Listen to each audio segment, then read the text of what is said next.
Welcome, dear listener, to your favorite female voice for sleep audiobooks. As you settle in, relax, and breathe, notice the present and the stillness of a quiet moment. And let your imagination drift. For we are about to follow Alice down the rabbit hole into a timeless world led by curiosity. This is Alice's Adventures in Wonderland by Lewis Carroll. Close your eyes or read along and let the story begin. Chapter 1. Down the Rabbit Hole. Alice was beginning to get very tired of sitting by her sister on the bank and of having nothing to do. Once or twice she had peeped into the book her sister was reading, but it had no pictures or conversations in it. And what is the use of a book, thought Alice, without pictures or conversations? So she was considering in her own mind, as well as she could, for the hot day made her feel very sleepy and stupid, whether the pleasure of making a daisy chain would be worth the trouble of getting up and picking the daisies, when suddenly a white rabbit with pink eyes ran close by her. There was nothing so very remarkable in that, nor did Alice think it so very much out of the way to hear the rabbit say to itself, oh dear, I shall be late." When she thought it over afterwards, it occurred to her that she ought to have wondered at this, but at the time it all seemed quite natural. But when the rabbit actually took a watch out of its waistcoat pocket and looked at it, and then hurried on, Alice started to her feet, for it flashed across her mind that she had never before seen a rabbit with either a waistcoat pocket or a watch to take out of it. And burning with curiosity, she ran across the field after it, and fortunately was just in time to see it pop down a large rabbit hole under the hedge. In another moment, down went Alice after it, never once considering how in the world she was to get out again. The rabbit hole went straight on like a tunnel for some way, and then dipped suddenly down, so suddenly that Alice had not a moment to think about stopping herself before she found herself falling down in a very deep well. Either the well was very deep, or she fell very slowly, for she had plenty of time as she went down to look about her and to wonder what was going to happen next. First, she tried to look down and make out what she was coming to, but it was too dark to see anything. Then she looked at the sides of the well and noticed that they were filled with cupboards and bookshelves, and here and there she saw maps and pictures hung upon pegs. She took down a jar from one of the shelves as she passed. It was labeled orange marmalade, but to her great disappointment it was empty. She did not like to drop the jar for fear of killing somebody underneath, so managed to put it into one of the cupboards as she fell past it. Well, thought Alice to herself, after such a fall as this, I shall think nothing of tumbling downstairs. How brave they'll all think me at home. Why, I wouldn't say anything about it, even if I fell off the top of the house. Which was very likely true. Down, down, down. Would the fall never come to an end? I wonder how many miles I've fallen by this time, she said aloud. I must be getting somewhere near the center of the earth. Let me see. That would be 4,000 miles down, I think. For you see, Alice had learnt several things of this sort in her lessons in the schoolroom, and though this was not a very good opportunity for showing off her knowledge, as there was no one to listen to her, still it was good practice to say it over. Yes, that's about the right distance. But then I wonder what latitude or longitude I've got to. Alice had no idea what latitude was or longitude either, but thought they were nice grand words to say. Presently she began again. I wonder if I shall fall right through the earth. How funny it'll seem to come out among the people that walk with their heads downward. The antipathies, I think. She was rather glad there was no one listening this time, as it didn't sound at all the right word. But I shall have to ask them what the name of the country is, you know. Please, ma'am, is this New Zealand or Australia? And she tried to curtsy as she spoke. Fancy curtsying as you're falling through the air. Do you think you could manage it? And what an ignorant little girl she'll think me for asking. No, it'll never do to ask. Perhaps I shall see it written up somewhere. Down, down, down. There was nothing else to do, so Alice soon began talking again. Dinah will miss me very much tonight, I should think. Dinah was the cat. I hope they'll remember her saucer of milk at tea time.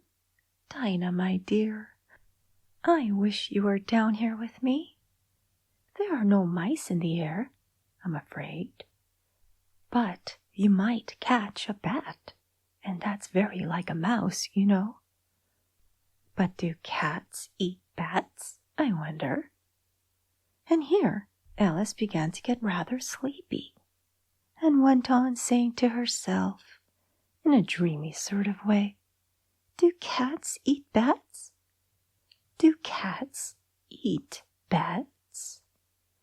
And sometimes, do bats eat cats? For, you see, as she couldn't answer either question, it didn't matter much which way she put it. She felt that she was dozing off, and had just begun to dream that she was walking hand in hand with Dinah, and saying to her very earnestly, Now, Dinah, tell me the truth. Did you ever eat a bat? When suddenly, thump, thump, down she came upon a heap of sticks and dry leaves, and the fall was over. Alice was not a bit hurt, and she jumped up onto her feet in a moment. She looked up, but it was all dark overhead. Before her was another long passage, and the white rabbit was still in sight, hurrying down it. There was not a moment to be lost. Away went Alice like the wind, and was just in time to hear it say as it turned a corner, Oh, my ears and whiskers, how late it's getting. She was close behind it when she turned the corner, but the rabbit was no longer to be seen. She found herself in a long, low hall, which was lit up by a row of lamps hanging from the roof.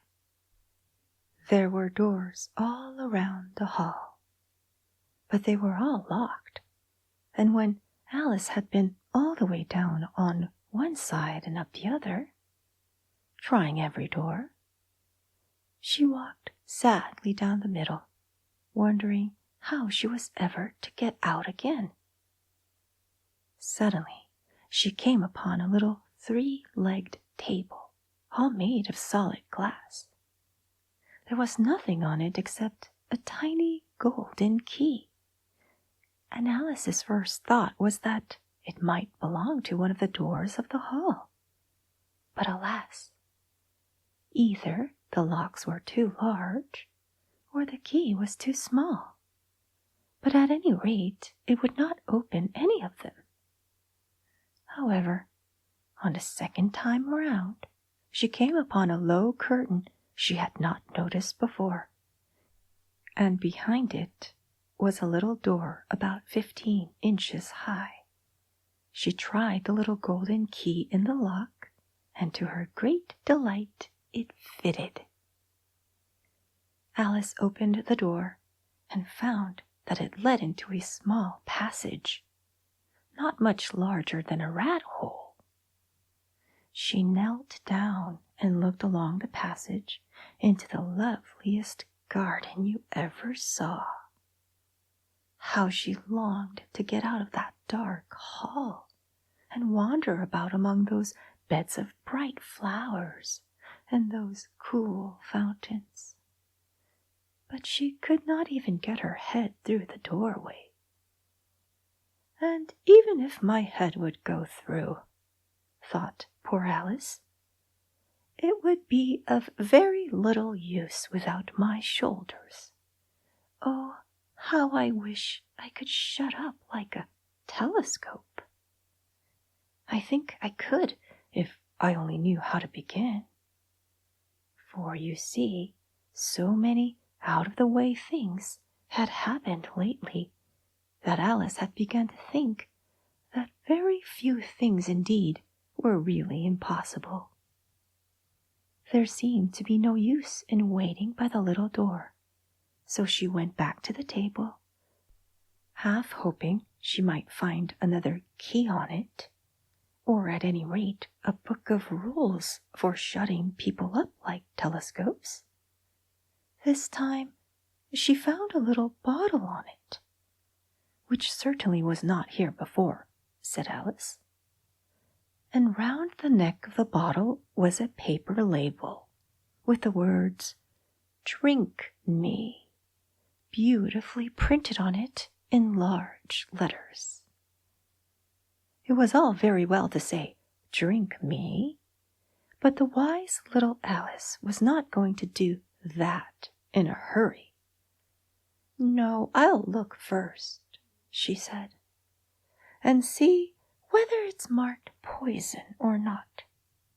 For she had read several nice little histories about children who had got burnt and eaten up by wild beasts and other unpleasant things, all because they would not remember the simple rules their friends had taught them, such as that a red-hot poker will burn you if you hold it too long, and that if you cut your finger very deeply with a knife, it usually bleeds.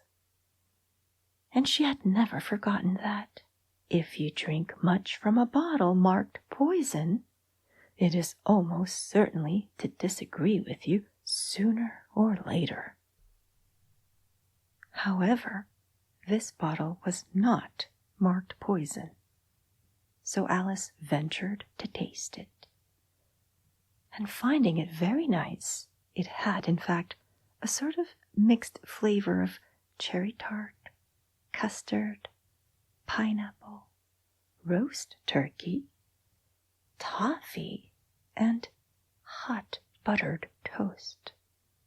She very soon finished it off. "What a curious feeling," said Alice. "I must be shutting up like a telescope." And so it was indeed. She was now only 10 inches high, and her face brightened up at the thought that she was now the right size for going through the little door into that lovely garden. First, however, she waited for a few minutes to see if she was going to shrink any further. She felt a little nervous about this, for it might end, you know, said Alice to herself, "in my going out altogether, like a candle. I wonder what I should be like then." And she tried to fancy what the flame of a candle is like after the candle is blown out, for she could not remember ever having seen such a thing. After a while, finding that nothing more happened, she decided on going into the garden at once. But, alas, poor Alice! When she got to the door, she found she had forgotten the little golden key, and when she went back to the table for it, she found she could not possibly reach it. She could see it quite plainly through the glass, and she tried her best to climb up one of the legs of the table, but it was too slippery. And when she had tired herself out with trying, the poor little thing sat down and cried. "Come, there's no use in crying like that," said Alice to herself rather sharply. "I advise you to leave off this minute." She generally gave herself very good advice, though she very seldom followed it. And sometimes she scolded herself so severely as to bring tears into her eyes. And once she remembered trying to box her own ears for having cheated herself in a game of croquet she was playing against herself, for this curious child was very fond of pretending to be two people. "But it's no use now," thought poor Alice, "to pretend to be two people. Why, there's hardly enough of me left to make one respectable person."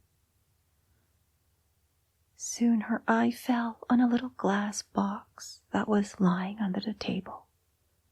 She opened it and found in it a very small cake, on which the words "Eat me" were beautifully marked on currants. "Well, I'll eat it," said Alice, "and if it makes me grow larger, I can reach the key, and if it makes me grow smaller, I can creep up under the door. So either way, I'll get into the garden, and I don't care which happens." She ate a little bit and said anxiously to herself, "Which way? Which way?" holding her hand on the top of her head to feel which way it was growing, and she was quite surprised to find that she remained the same size. To be sure, this generally happens when one eats cake, but Alice had got so much into the way of expecting nothing but out of the way things to happen that it seemed quite dull and stupid for life to go on in the common way. So she set to work and very soon finished off the cake. Chapter 2. The Pool of Tears. "Curiouser and curiouser," cried Alice. She was so much surprised that for the moment she quite forgot how to speak good English. "Now I'm opening out like the largest telescope that ever was. Goodbye, feet." For when she looked down at her feet, they seemed to be almost out of sight. They were getting so far off. "Oh, my poor little feet! I wonder who will put on your shoes and stockings for you now, dears. I am sure I shan't be able. I shall be a great deal too far off to trouble myself about you. You must manage the best way you can." But I must be kind to them, thought Alice, or perhaps they won't walk the way I want to go. Let me see. I'll give them a new pair of boots every Christmas. And she went on planning to herself how she would manage, They must go by the carrier, she thought, and how funny it'll seem, sending presents to one's own feet, and how odd the directions will look. Alice's right foot, Esquire, hearthrug, near the fender, with Alice's love. Oh dear, what nonsense I'm talking. Just then her head struck against the roof of the hall. In fact, she was now more than 9 feet high, and she at once took up the little golden key and hurried off to the garden door. Poor Alice! It was as much as she could do, lying down on one side, to look through into the garden with one eye. But to get through was more hopeless than ever. She sat down and began to cry again. "You ought to be ashamed of yourself," said Alice. "A great girl like you." She might well say this. "To go on crying in this way. Stop this moment, I tell you." But she went on all the same, shedding gallons of tears, until there was a large pool all around her, about 4 inches deep and reaching half down the hall. After a time she heard a little pattering of feet in the distance, and she hastily dried her eyes to see what was coming. It was the White Rabbit returning, splendidly dressed, with a pair of white kid gloves in one hand and a large fan in the other. He came trotting along in a great hurry, muttering to himself as he came, "Oh, the Duchess, the Duchess! Oh, won't she be savage if I've kept her waiting?" Alice felt so desperate that she was ready to ask help of anyone. So, when the rabbit came near her, she began in a low, timid voice, "If you please, sir." The rabbit started violently, dropped the white kid gloves and the fan, and scurried away into the darkness as hard as he could go. Alice took up the fan and gloves, and, as the hall was very hot, she kept fanning herself all the time she went on talking. "Dear, dear, how queer everything is today. And yesterday things went on just as usual. I wonder if I've been changed in the night. Let me think. Was I the same when I got up this morning? I almost think I can remember feeling a little different. But if I'm not the same, the next question is, who in the world am I? That's the great puzzle." And she began thinking over all the children she knew that were of the same age as herself, to see if she could have been changed for any of them. "I'm sure I'm not Ada," she said, "for her hair goes on such long ringlets, and mine doesn't go in ringlets at all. And I'm sure I can't be Mabel, for I know all sorts of things, and she knows such a very little. Besides, she's she, and I'm I, and oh dear, how puzzling it all is. I'll try if I know all the things I used to know. Let me see. 4 times 5 is 12, and 4 times 6 is 13, and 4 times 7 is... Oh dear, I shall never get to 20 at that rate. However, the multiplication table doesn't signify. Let's try geography. London is the capital of Paris, and Paris is the capital of Rome, and Rome... No, that's all wrong. I'm certain I must have been changed for Mabel. I'll try and say, how doth the little... And she crossed her hands on her lap, as if she were saying lessons, and began to repeat it. But her voice sounded hoarse and strange, and the words did not come the same as they used to do. How doth the little crocodile improve his shining tail, and pour the waters of the Nile on every golden scale? How cheerfully he seems to grin, how neatly spread his claws, and welcome little fishes in gently smiling jaws. I'm sure these are not the right words, said poor Alice, and her eyes filled with tears again as she went on. I must be Mabel after all, and I shall have to go and live in that poky little house, and have next to no toys to play with, and, oh, ever so many lessons to learn. No, I've made up my mind about it. If I'm Mabel, I'll stay down here. It'll be no use their putting their heads down and saying, "Come up again, dear." I shall only look up and say, "Who am I, then? Tell me that first, and then, if I like being that person, I'll come up. If not, I'll stay down here till I'm somebody else." "Oh, but oh dear," cried Alice, with a sudden burst of tears. "I do wish they would put their heads down. I'm so very tired of being all alone here." As she said this, she looked down at her hands, and was surprised to see that she had put on one of the rabbit's little white kid gloves while she was talking. "How can I have done that?" she thought.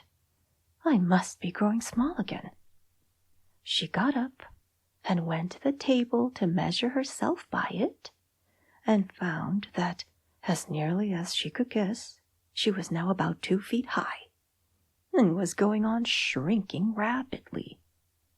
She soon found out that the cause of this was the fan she was holding, and she dropped it hastily, just in time to avoid shrinking away altogether. "That was a narrow escape," said Alice, a good deal frightened at the sudden change, but very glad to find herself still in existence. "And now for the garden," and she ran with all speed back to the little door. But, alas, the little door was shut again, and the little golden key was lying on the glass table as before. "And things are worse than ever," thought the poor child, "for I never was so small as this before, never, and I declare it's too bad, that it is." As she said these words, her foot slipped, and in another moment, splash! She was up to her chin in salt water. Her first idea was that she had somehow fallen into the sea. "And in that case I can go back by railway," she said to herself. Alice had been to the seaside once in her life, and had come to the general conclusion that wherever you go to on the English coast, you find a number of bathing machines in the sea. Some children digging in the sand with wooden spades, then a row of lodging houses, and behind them a railway station. However, she soon made out that she was in the pool of tears which she had wept when she was 9 feet high. "I wish I hadn't cried so much," said Alice, as she swam about, trying to find her way out. "I shall be punished for it now, I suppose, by being drowned in my own tears. That will be a queer thing, to be sure. However, everything is queer today." Just then she heard something splashing about in the pool a little way off, and she swam nearer to make out what it was. At first she thought it must be a walrus or hippopotamus, but then she remembered how small she was now, and she soon made out that it was only a mouse that had slipped in like herself. Would it be of any use now, thought Alice, to speak to this mouse? Everything is so out of the way down here that I should think very likely it can talk. At any rate, there's no harm in trying. So she began. "Oh, Mouse, do you know the way out of this pool? I am very tired of swimming about here. Oh, Mouse." Alice thought this must be the right way of speaking to a mouse. She had never done such a thing before. But she remembered having seen in her brother's Latin grammar, a mouse, of a mouse, to a mouse, a mouse, oh mouse. The mouse looked at her rather inquisitively and seemed to her to wink with one of its little eyes, but it said nothing. "Perhaps it doesn't understand English," thought Alice. "I dare say it's a French mouse, come over with William the Conqueror." For, with all her knowledge of history, Alice had no very clear notion how long ago anything had happened. So she began again, "Où est ma chatte?" which was the first sentence in her French lesson book. The mouse gave a sudden leap out of the water and seemed to quiver all over with fright. "Oh, I beg your pardon," cried Alice hastily, afraid that she had hurt the poor animal's feelings. "I quite forgot you didn't like cats." "Not like cats?" cried the mouse in a shrill, passionate voice. "Would you like cats if you were me?" "Well, perhaps not," said Alice in a soothing tone. "Don't be angry about it.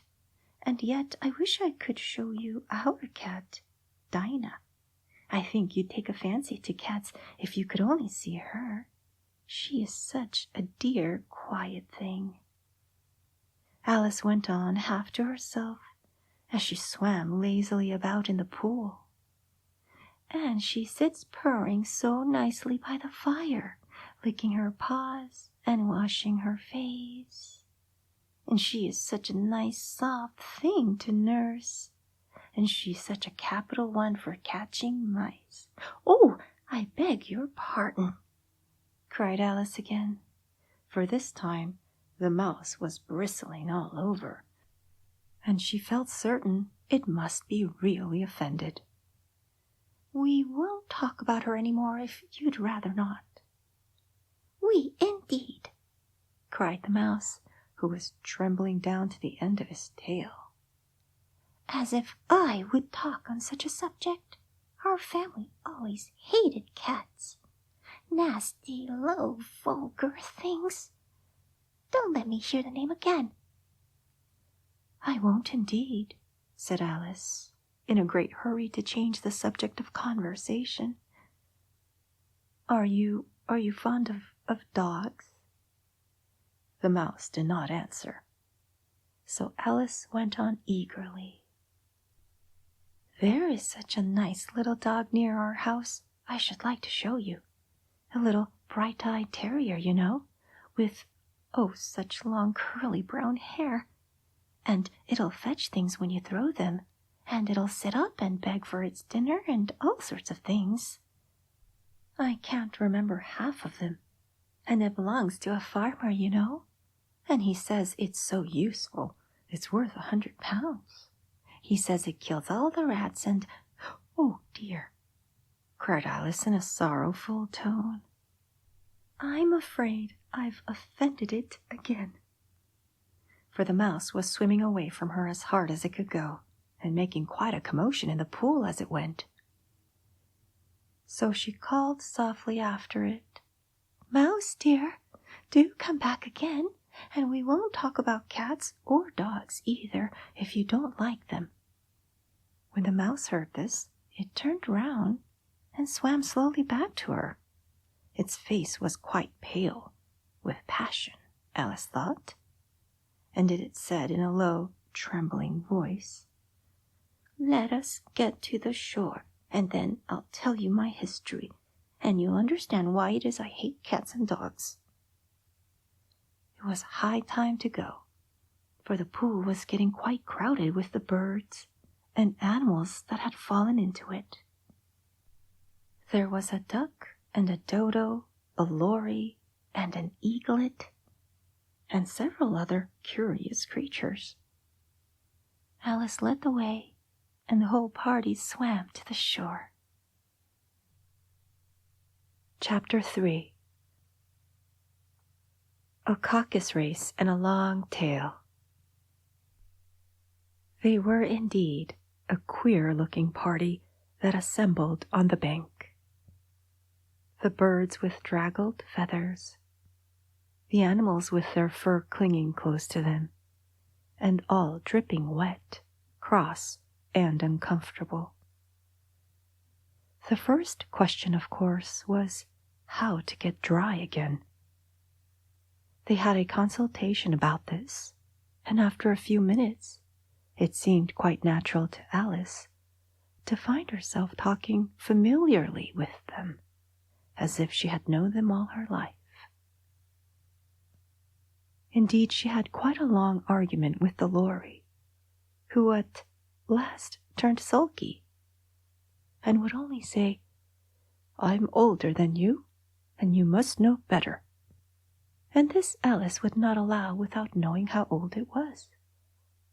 And as the lory positively refused to tell its age, there was no more to be said. At last the mouse, who seemed to be a person of authority among them, called out, "Sit down, all of you, and listen to me. I'll soon make you dry enough." They all sat down at once, in a large ring, with the mouse in the middle. Alice kept her eyes anxiously fixed on it, for she felt sure she would catch a bad cold if she did not get dry very soon. "Ahem," said the mouse with an important air. "Are you all ready? This is the driest thing I know. Silence all around, if you please. William the Conqueror, whose cause was favored by the Pope, was soon submitted to by the English, who wanted leaders, and had been of late much accustomed to usurpation and conquest. Edwin and Morcar, the Earls of Mercia and Northumbria." "Ugh," said the lory with a shiver. "I beg your pardon?" said the mouse, frowning, but very politely. "Did you speak?" "Not I," said the lory hastily. "I thought you did," said Mouse. "I proceed. Edwin and Morcar, the Earls of Mercia and Northumbria, declared for him, and even Stigand, the patriotic Archbishop of Canterbury, found it advisable." "Found what?" said the duck. "Found it," said the mouse rather crossly. "Of course you know what it means." "I know what it means well enough when I find a thing. It's generally a frog or a worm. The question is, what did the Archbishop find?" The mouse did not notice this question, but hurriedly went on. "Found it advisable to go with Edgar Atheling to meet William and offer him the crown. William's conduct at first was moderate, but the insolence of his Normans— How are you getting on now, my dear?" it continued, turning to Alice as it spoke. "As wet as ever," said Alice in a melancholy tone. "It doesn't seem to dry me at all." "In that case," said the dodo solemnly, rising to its feet, "I move that the meeting adjourn for the immediate adoption of more energetic remedies." "Speak English," said the eaglet, I don't know the meaning of half those long words, and what's more, I don't believe you do either." And the eaglet bent down its head to hide a smile. Some of the other birds tittered audibly. "What I was going to say," said the dodo in an offended tone, "was that the best thing to get us dry would be a caucus-race." "What is a caucus-race?" said Alice. Not that she wanted much to know, but the dodo had paused, as if it thought that somebody ought to speak, and no one else seemed inclined to say anything. "Why," said the dodo, "the best way to explain it is to do it. And as you might like to try the thing yourself some winter day, I will tell you how the dodo managed it." First, it marked out a race course in a sort of circle. "The exact shape doesn't matter," it said. And then all the party were placed along the course, here and there.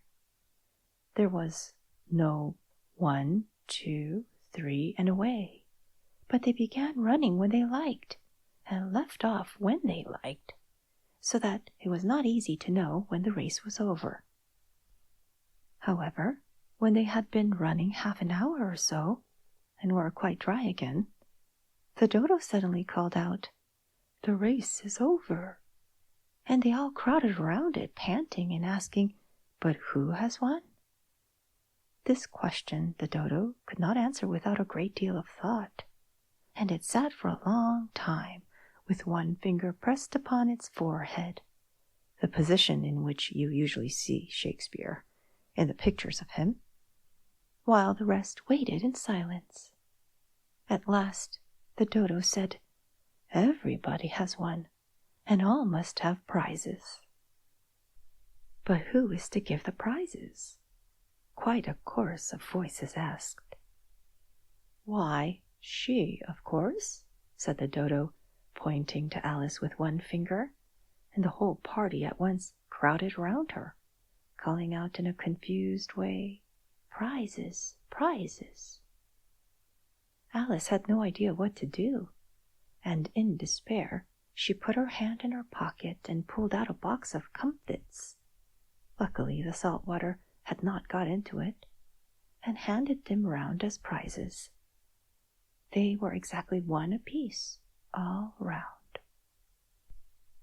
"But she must have a prize herself, you know," said the mouse.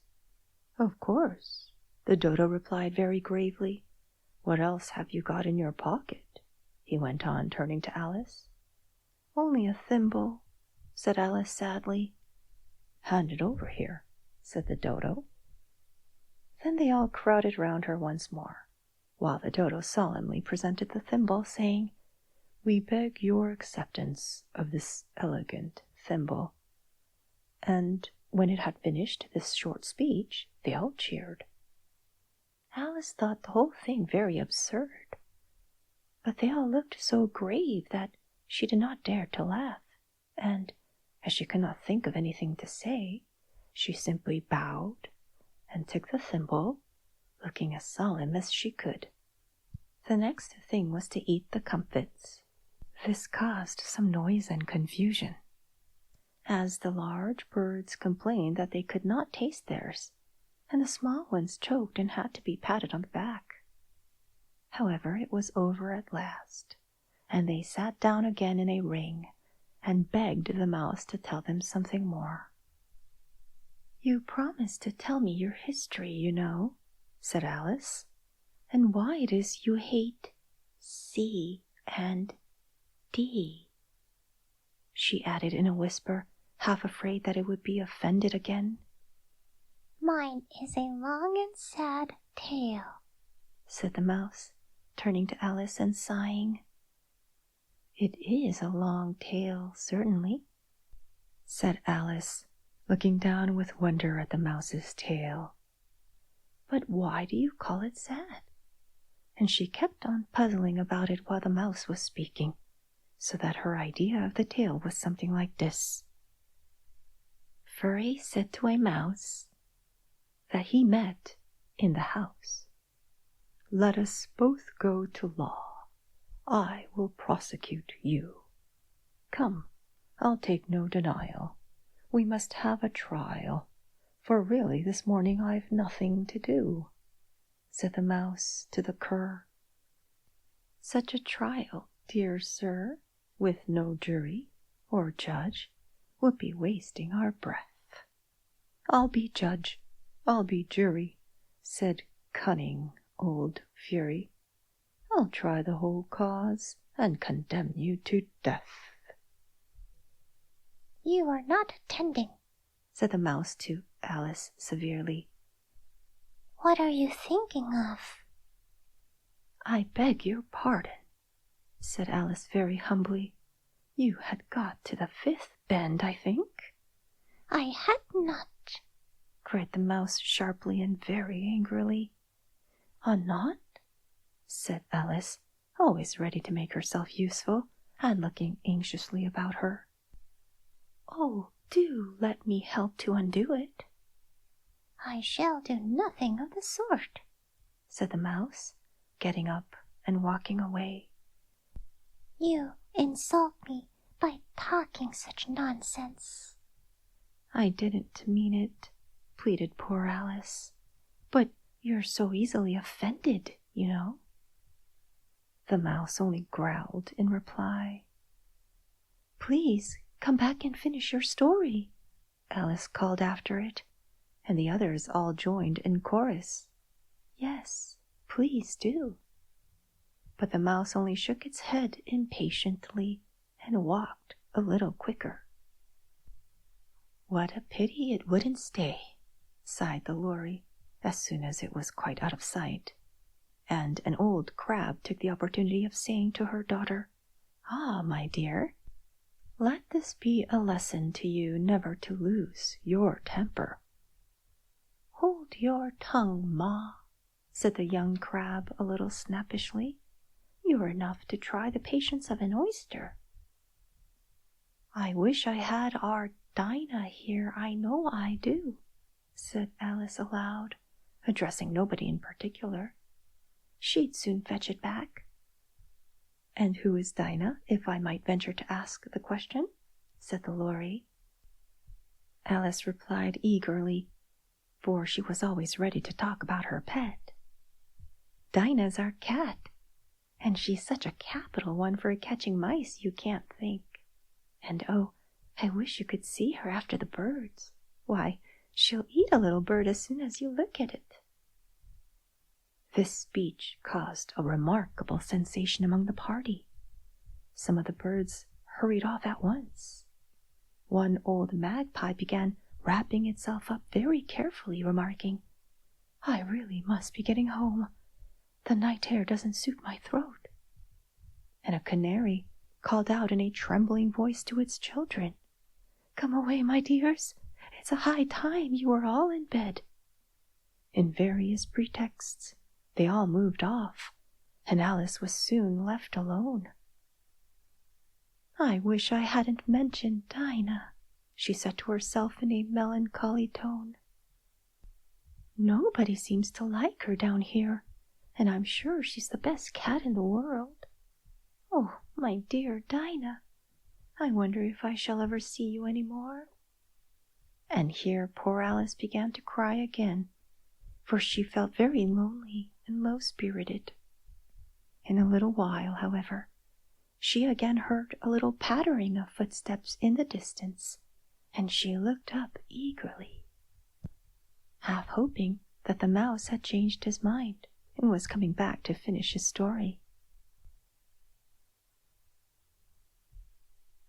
Chapter 4. The Rabbit Sends in a Little Bill.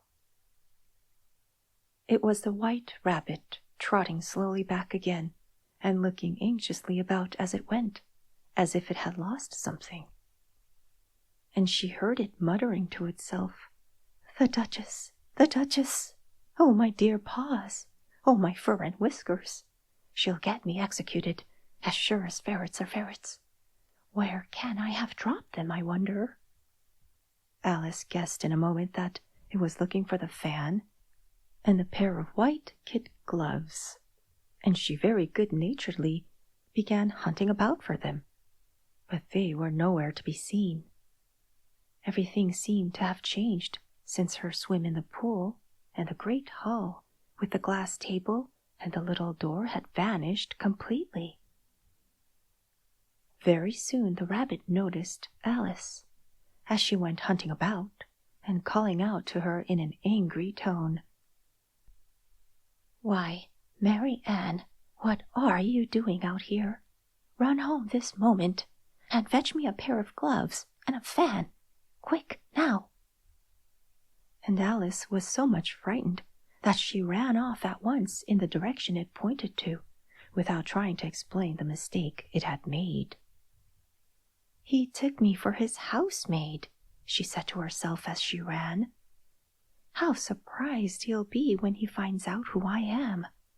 But I'd better take him his fan and gloves. That is, if I can find them."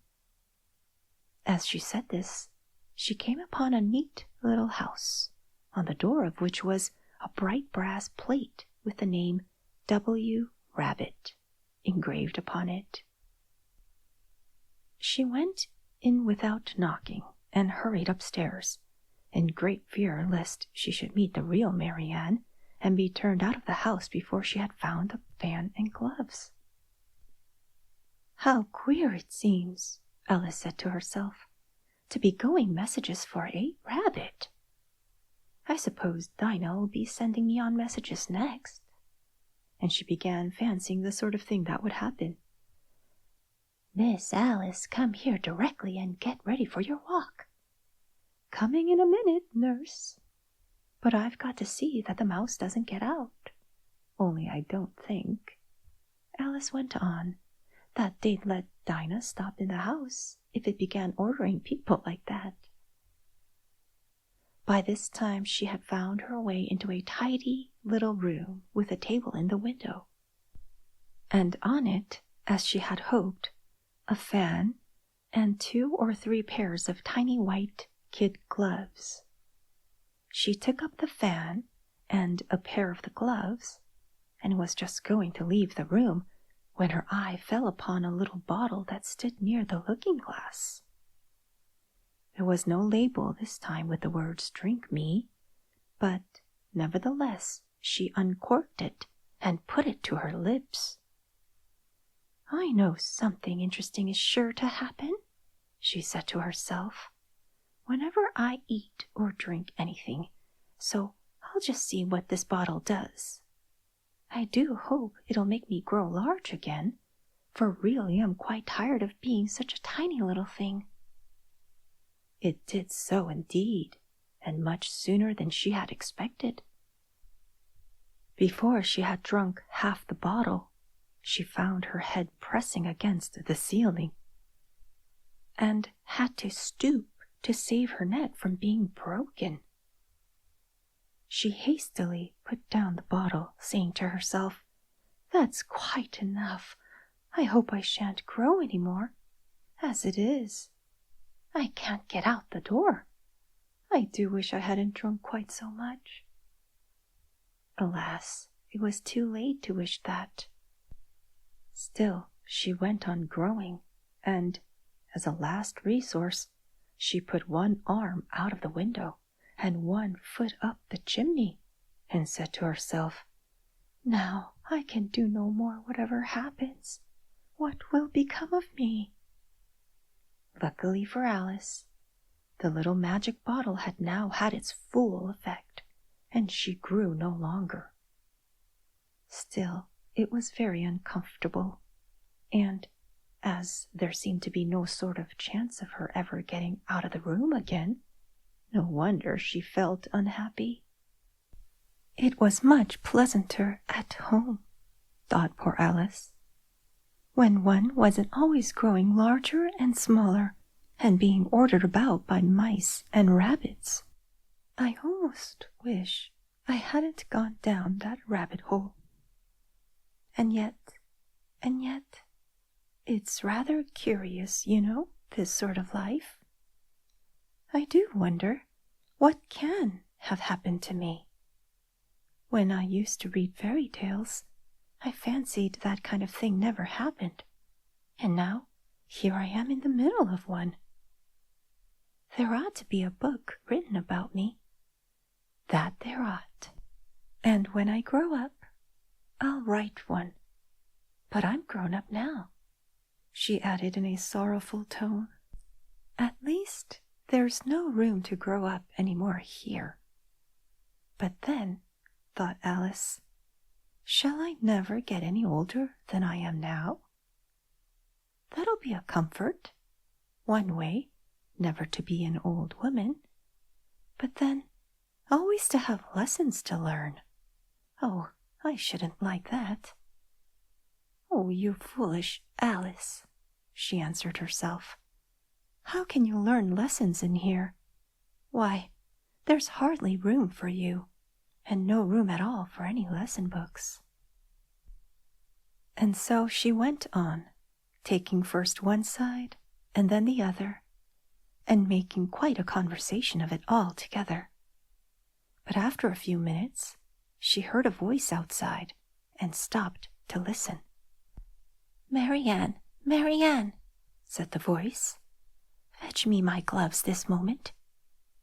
Then came a little pattering of feet on the stairs. Alice knew it was the rabbit coming to look for her, and she trembled till she shook the house, quite forgetting that she was now about 1,000 times as large as the rabbit, and had no reason to be afraid of it. Presently, the rabbit came up to the door and tried to open it. But, as the door opened inwards, and Alice's elbow was pressed hard against it, that attempt proved a failure. Alice heard it say to itself, "Then I'll go around and get in at the window." "That you won't," thought Alice. And after waiting till she fancied she heard the rabbit just under the window, she suddenly spread out her hand and made a snatch in the air. She did not get hold of anything, but she heard a little shriek and a fall and a crash of broken glass, from which she concluded that it was just possible it had fallen into a cucumber frame, or something of the sort. Next came an angry voice, the rabbit's. "Pat, Pat, where are you?" And then a voice she had never heard before. "Sure then, I'm here, digging for apples, your honor." "Digging for apples, indeed," said the rabbit angrily. "Here, come and help me out of this." Sounds of more broken glass. "Now tell me, Pat, what's that in the window?" "Sure, it's an arum, your honor." He pronounced it arum. "An arm, you goose! Who ever saw one that size? Why, it fills the whole window." "Sure it does, your honor, but it's an arum for all that." "Well, it's got no business there. At any rate, go and take it away." There was a long silence after this, and Alice could only hear whispers now and then, such as, "Sure, I don't like it, your honor, at all, at all." "Do as I tell you, you coward." And at last she spread out her hand again and made another snatch in the air. This time there were 2 little shrieks, and more sounds of broken glass. "What a number of cucumber frames there must be," thought Alice. "I wonder what they'll do next. As for pulling me out of the window, I only wish they could. I'm sure I don't want to stay in here any longer." She waited for some time without hearing anything more. At last came a rumbling of little cartwheels, and the sound of a good many voices all talking together. She made out the words, "Where's the other ladder? Why, I hadn't bring but one. Bill's got the other. Bill, fetch it here, lad. Here, put him up at this corner. No, tie him together first. They don't reach half high enough yet. Oh, they'll do well enough. Don't be particular. Here, Bill, catch hold of this rope. Will the roof bear? Mind that loose slate. Oh, it's coming down. Heads below. A loud crash. Now, who did that? It was Bill, I fancy. Who's to go down the chimney? Nay, I shan't. You do it. That I won't, then. Bill's to go down. Here, Bill. The master says you're to go down the chimney. Oh, so Bill's got to come down the chimney, has he? Said Alice to herself. Shy, they seem to put everything upon Bill. I wouldn't be in Bill's place for a good deal. This fireplace is narrow, to be sure, but I think I can kick a little. She drew her foot as far down the chimney as she could, and waited till she heard a little animal. She couldn't guess of what sort it was, scratching and scrambling about in the chimney close above her. Then, saying to herself, "This is Bill," she gave one sharp kick and waited to see what would happen next. The first thing she heard was a general chorus of, "There goes Bill." Then the rabbit's voice came along, "Catch him, you, by the hedge." Then silence, and then another confusion of voices. "Hold up his head, Brandy, now. Don't choke him. How was it, old fellow? What happened to you? Tell us all about it."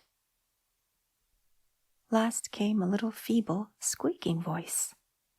"That's Bill," thought Alice. "Well, I hardly know. No more, thank ye. I'm better now, but I'm a deal too flustered to tell you. All I know is something comes at me like a jack-in-the-box, and up I goes like a skyrocket." "So you did, old fellow," said the others. "We must burn the house down," said the rabbit's voice, and Alice called out as loud as she could, "If you do, I'll set Dinah at you." There was a dead silence instantly, and Alice thought to herself, "I wonder what they will do next. If they had any sense, they'd take the roof off." After a minute or two, they began moving about again, and Alice heard the rabbit say, "A barrowful will do to begin with." A barrowful of what? Thought Alice. But she had not long to doubt, for the next moment a shower of little pebbles came rattling in at the window, and some of them hit her in the face. "I'll put a stop to this," she said to herself, and shouted out, "You'd better not do that again," which produced another dead silence. Alice noticed with some surprise that the pebbles were all turning into little cakes as they lay on the floor, and a bright idea came into her head. "If I eat one of these cakes," she thought, "it's sure to make some change in my size, and as it can't possibly make me larger, it must make me smaller, I suppose." So she swallowed one of the cakes, and was delighted to find that she began shrinking directly. As soon as she was small enough to get through the door, she ran out of the house, and found quite a crowd of little animals and birds waiting outside. The poor little lizard, Bill, was in the middle, being held up by 2 guinea pigs, who were giving it something out of a bottle. They all made a rush at Alice the moment she appeared, but she ran off as hard as she could, and soon found herself safe in a thick wood. "The first thing I've got to do," said Alice to herself, as she wandered about in the wood, "is to grow to my right size again, and the second thing is to find my way into that lovely garden. I think that will be the best plan." It sounded an excellent plan, no doubt, and very neatly and simply arranged. The only difficulty was that she had not the smallest idea how to set about it. And while she was peering about anxiously among the trees, a little sharp bark just over her head made her look up in a great hurry. an enormous puppy who was looking down at her with large round eyes and feebly stretching out one paw, trying to touch her. "Poor little thing," said Alice in a coaxing tone, and she tried hard to whistle to it, but she was terribly frightened all the time at the thought that it might be hungry, in which case it would be very likely to eat her up in spite of all her coaxing. Hardly knowing what she did, she picked up a little bit of stick and held it out to the puppy, whereupon the puppy jumped into the air off all its feet at once, with a yelp of delight, and rushed at the stick and made believe to worry it. Then Alice dodged behind a great thistle to keep herself from being run over, and the moment she appeared on the other side, the puppy made another rush at the stick and tumbled head over heels in its hurry to get hold of it. Then Alice, thinking it was very like having a game of play with a cart horse, and expecting every moment to be trampled under its feet, ran round the thistle again. Then the puppy began a series of short charges at the stick, running a very little way forwards each time and a long way back, and barking hoarsely all the while, till at last it sat down a good way off, panting, with its tongue hanging out of its mouth and its great eyes half shut. This seemed to Alice a good opportunity for making her escape, so she set off at once and ran till she was quite tired and out of breath, until the puppy's bark sounded quite faint in the distance. "And yet what a dear little puppy it was," said Alice, as she leant against a buttercup to rest herself and fanned herself with one of the leaves. "I should have liked teaching it tricks very much if I'd only been the right size to do it. Oh dear, I'd nearly forgotten that I've got to grow up again. Let me see. How is it to be managed?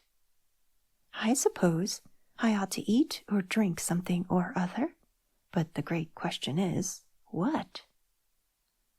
The great question certainly was what. Alice looked all round her at the flowers and the blades of grass, but she did not see anything that looked like the right thing to eat or drink under the circumstances. There was a large mushroom growing near her, about the same height as herself, and when she had looked under it, and on both sides of it, and behind it, it occurred to her that she might as well look and see what was on the top of it. She stretched herself up on tiptoe and peeped over the edge of the mushroom, and her eyes immediately met those of a large blue caterpillar that was sitting on the top with its arms folded, quietly smoking a long hookah, and taking not the smallest notice of her or of anything else.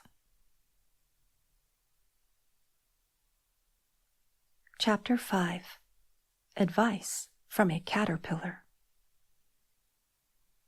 The caterpillar and Alice looked at each other for some time in silence. At last the caterpillar took the hookah out of its mouth and addressed her in a languid, sleepy voice. "Who are you?" said the caterpillar. This was not an encouraging opening for a conversation. Alice replied rather shyly, I hardly know, sir. Just at present. At least, I know who I was when I got up this morning, but I think I must have been changed several times since then." "What do you mean by that?" said the caterpillar sternly. "Explain yourself."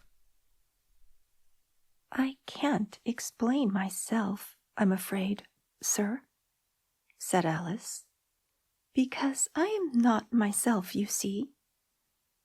"I don't see," said the caterpillar.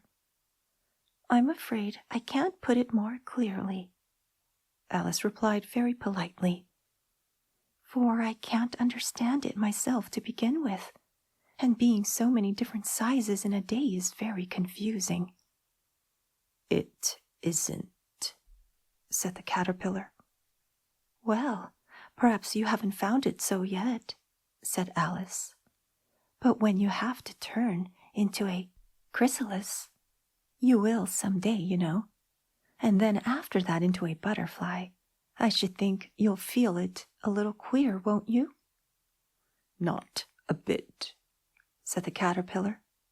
"Well, perhaps your feelings may be different," said Alice. "All I know is it would feel very queer to me." "You," said the caterpillar contemptuously. "Who are you?" Which brought them back again to the beginning of the conversation. Alice felt a little irritated at the caterpillar's making such very short remarks, and she drew herself up and said very gravely, "I think you ought to tell me who you are first." "Why?" said the caterpillar. Here was another puzzling question, and Alice could not think of any good reason, and as the caterpillar seemed to be in a very unpleasant state of mind, she turned away. "Come back," the caterpillar called after her. "I've something important to say." This sounded promising, certainly. Alice turned and came back again. "Keep your temper," said the caterpillar. "Is that all?" said Alice, swallowing down her anger as well as she could. "No," said the caterpillar. Alice thought she might as well wait, as she had nothing else to do, and perhaps, after all, it might tell her something worth hearing. For some minutes it puffed away without speaking, but at last it unfolded its arms, took the hookah out of its mouth again, and said, "So you think you're changed, do you?" "I'm afraid I am, sir," said Alice. "I can't remember things as I used, and I don't keep the same size for 10 minutes together." "Can't remember what things?" said the caterpillar. "Well, I've tried to say, 'How doth the little busy bee?' but it all came different," Alice replied in a very melancholy voice. "Repeat, 'You are old, Father William,'" said the caterpillar. Alice folded her hands and began. "You are old, Father William," the young man said, "and your hair has become very white, and yet you incessantly stand on your head. Do you think at your age it is right?" "In my youth," Father William replied to his son, "I feared it might injure the brain. But now that I'm perfectly sure I have none, why, I do it again and again." "You are old," said the youth, "as I mentioned before, and have grown most uncommonly fat. Yet you turned a back somersault in at the door. Pray, what is the reason of that?" "In my youth," said the sage, as he shook his grey locks, "I kept all my limbs very supple. By the use of this ointment, 1 shilling the box. Allow me to sell you a couple?" "You are old," said the youth, "and your jaws are too weak for anything tougher than suet. Yet you finished the goose with the bones and the beak. Pray, how did you manage to do it?" "In my youth," said his father, "I took to the law and argued each case with my wife, and the muscular strength which it gave to my jaw had lasted the rest of my life." "You are old," said the youth. "One would hardly suppose that your eye was as steady as ever?" Yet you balanced an eel on the end of your nose. What made you so awfully clever?" "I have answered 3 questions, and that is enough," said his father. "Don't give yourself airs. Do you think I can listen all day to such stuff? Be off, or I'll kick you downstairs." "That is not said right," said the caterpillar. "Not quite right, I'm afraid," said Alice, timidly. "Some of the words have got altered." "It is wrong from beginning to end," said the caterpillar decidedly, and there was silence for some minutes. The caterpillar was the first to speak. "What size do you want to be?" it asked. "Oh, I'm not particular as to size," Alice hastily replied. "Only one doesn't like changing so often, you know." "I don't know," said the caterpillar. Alice said nothing. She had never been so much contradicted in her life before, and she felt that she was losing her temper. "Are you contented now?" said the caterpillar. "Well, I should like to be a little larger, sir, if you wouldn't mind," said Alice. 3 inches is such a wretched height to be." "It is a very good height indeed," said the caterpillar angrily, rearing itself upright as it spoke. It was exactly 3 inches high. "But I'm not used to it," pleaded poor Alice in a piteous tone, and she thought of herself, "I wish the creatures wouldn't be so easily offended." "You'll get used to it in time," said the caterpillar, and it put the hookah into its mouth and began smoking again. This time, Alice waited patiently until it chose to speak again. In a minute or 2, the caterpillar took the hookah out of its mouth and yawned once or twice and shook itself. Then it got down off the mushroom and crawled away in the grass, merely remarking as it went, "One side will make you grow taller, and the other side will make you grow shorter." "One side of what? The other side of what?" thought Alice to herself. "Of the mushroom," said the caterpillar, just as if she had asked it aloud, and in another moment it was out of sight. Alice remained looking thoughtfully at the mushroom for a minute, trying to make out which were the 2 sides of it. And as it was perfectly round, she found this a very difficult question. However, at last she stretched her arms round it as far as they would go, and broke off a bit of the edge with each hand. "And now which is which?" she said to herself, and nibbled a little of the right hand bit to try the effect. The next moment she felt a violent blow underneath her chin. It had struck her foot. She was a good deal frightened by this very sudden change, but she felt that there was no time to be lost, as she was shrinking rapidly. So she set to work at once to eat some of the other bit. Her chin was pressed so closely against her foot that there was hardly room to open her mouth. But she did it at last, and managed to swallow a morsel of the left-hand bit. "Come, my head's free at last," said Alice, in a tone of delight, which changed into alarm in another moment, when she found that her shoulders were nowhere to be found. All she could see when she looked down was an immense length of neck, which seemed to rise like a stalk out of a sea of green leaves that lay far below her. "What can all that green stuff be?" said Alice. And where have my shoulders got to? And oh, my poor hands, how is it I can't see you?" She was moving them about as she spoke, but no result seemed to follow, except a little shaking among the distant green leaves.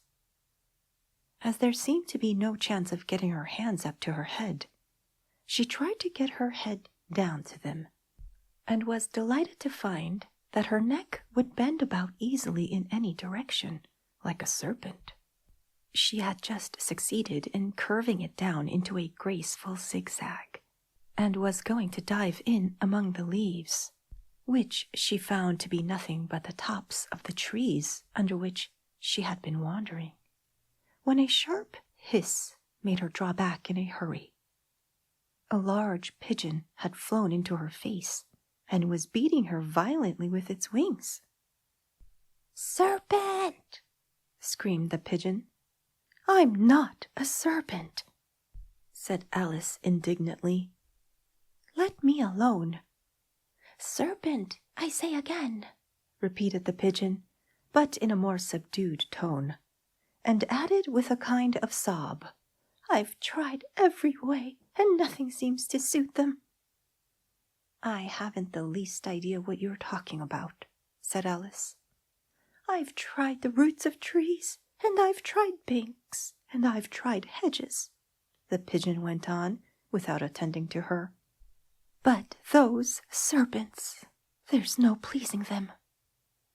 Alice was more and more puzzled, but she thought there was no use in saying anything more till the pigeon had finished. "As if it wasn't trouble enough hatching the eggs," said the pigeon. "But I must be on the lookout for serpents night and day. Why, I haven't had a wink of sleep these 3 weeks." "I'm very sorry you've been annoyed," said Alice, who was beginning to see its meaning. "And just as I'd taken the highest tree in the wood," continued the pigeon, raising its voice to a shriek, "and just as I was thinking I should be free of them at last, they must needs come wriggling down from the sky. A serpent." "But I'm not a serpent, I tell you," said Alice. I'm a... "Well, what are you?" said the pigeon. "I can see you're trying to invent something." I'm a little girl," said Alice rather doubtfully, as she remembered the number of changes she had gone through the day. "A likely story indeed," said the pigeon in a tone of the deepest contempt. "I've seen a good many little girls in my time, but never one with such a neck as that. No, you're a serpent, and there's no use denying it. I suppose you'll be telling me next that you never tasted an egg." "I have tasted eggs, certainly," said Alice, who was a very truthful child. "But little girls eat eggs quite as much as serpents do, you know." "I don't believe it," said the pigeon. "But if they do, why then they're a kind of serpent, that's all I can say." This was such a new idea to Alice that she was quite silent for a minute or two, which gave the pigeon the opportunity of adding, "You're looking for eggs. I know that well enough, and what does it matter to me whether you're a little girl or a serpent?" "It matters a good deal to me," said Alice hastily, "but I'm not looking for eggs, as it happens, and if I was, I wouldn't want yours. I don't like them raw." "Well, be off then," said the pigeon in a sulky tone, as it settled down again into its nest. Alice crouched down among the trees as well as she could, for her neck kept getting entangled among the branches, and every now and then she had to stop and untwist it. After a while she remembered that she still held the pieces of mushroom in her hands, and she set to work very carefully, nibbling first at one and then at the other, and growing sometimes taller and sometimes shorter, until she had succeeded in bringing herself down to her usual height. It was so long since she had been anything near the right size that it felt quite strange at first, but she got used to it in a few minutes and began talking to herself as usual. Come, there's half my plan done now. How puzzling all these changes are. I'm never sure what I'm going to be from one minute to another. However, I've got back to my right size. The next thing is to get into that beautiful garden. How is that to be done, I wonder? As she said this, she came suddenly upon an open place, with a little house in it about 4 feet high. Whoever lives there, thought Alice. It'll never do to come upon them this size. Why, I should frighten them out of their wits. So she began nibbling at the right-hand bit again, and did not venture to go near the house till she had brought herself down to 9 inches high.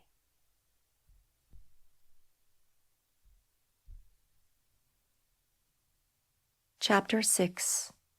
Pig and Pepper. For a minute or two she stood looking at the house and wondering what to do next, when suddenly a footman in livery came running out of the wood. She considered him to be a footman because he was in livery. Otherwise, judging by his face only, she would have called him a fish, and rapped loudly at the door with his knuckles. It was opened by another footman in livery with a round face, and large eyes like a frog. And both footmen, Alice noticed, had powdered hair that colored all over their heads. She felt very curious to know what it was all about, and crept a little way out of the wood to listen.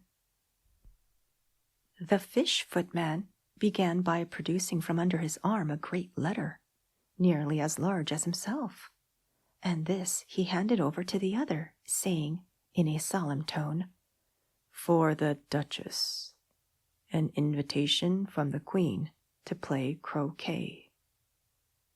The frog footman repeated in the same solemn tone, only changing the order of the words a little. "From the Queen, an invitation for the Duchess to play croquet." Then they both bowed low, and their curls got entangled together. Alice laughed so much at this that she had to run back into the wood for fear of their hearing her. And when she next peeped out, the fish footman was gone, and the other was sitting on the ground near the door, staring stupidly up into the sky. Alice went timidly up to the door and knocked. "There's no sort of use in knocking," said the footman, "and that for 2 reasons. First, because I'm on the same side of the door as you are. Secondly, because they're making such a noise inside, no one could possibly hear you." And certainly there was a most extraordinary noise going on within, a constant howling and sneezing, and every now and then a great crash, as if a dish or kettle had been broken to pieces. "Please, then," said Alice, "how am I to get in?" "There might be some sense in your knocking," the footman went on without attending to her, "if we had the door between us. For instance, if you were inside, you might knock, and I could let you out, you know." He was looking up into the sky all the time he was speaking, and this Alice thought decidedly uncivil. "But perhaps he can't help it," she said to herself. "His eyes are so very nearly at the top of his head, but at any rate he might answer questions. How am I to get in?" she repeated aloud. "I shall sit here," the footman remarked, "till tomorrow." At this moment the door of the house opened, and a large plate came skimming out, straight at the footman's head. It just grazed his nose, and broke to pieces against one of the trees behind him. "Or next day, maybe," the footman continued in the same tone, exactly as if nothing had happened. How am I to get in? Asked Alice again in a louder tone. Are you to get in at all? Said the footman. That's the first question, you know. It was no doubt, only Alice did not like to be told so. It's really dreadful, she muttered to herself, the way all the creatures argue. It's enough to drive one crazy. The footman seemed to think this a good opportunity for repeating his remark, with variations. I shall sit here, he said, on and off for days and days. But what am I to do?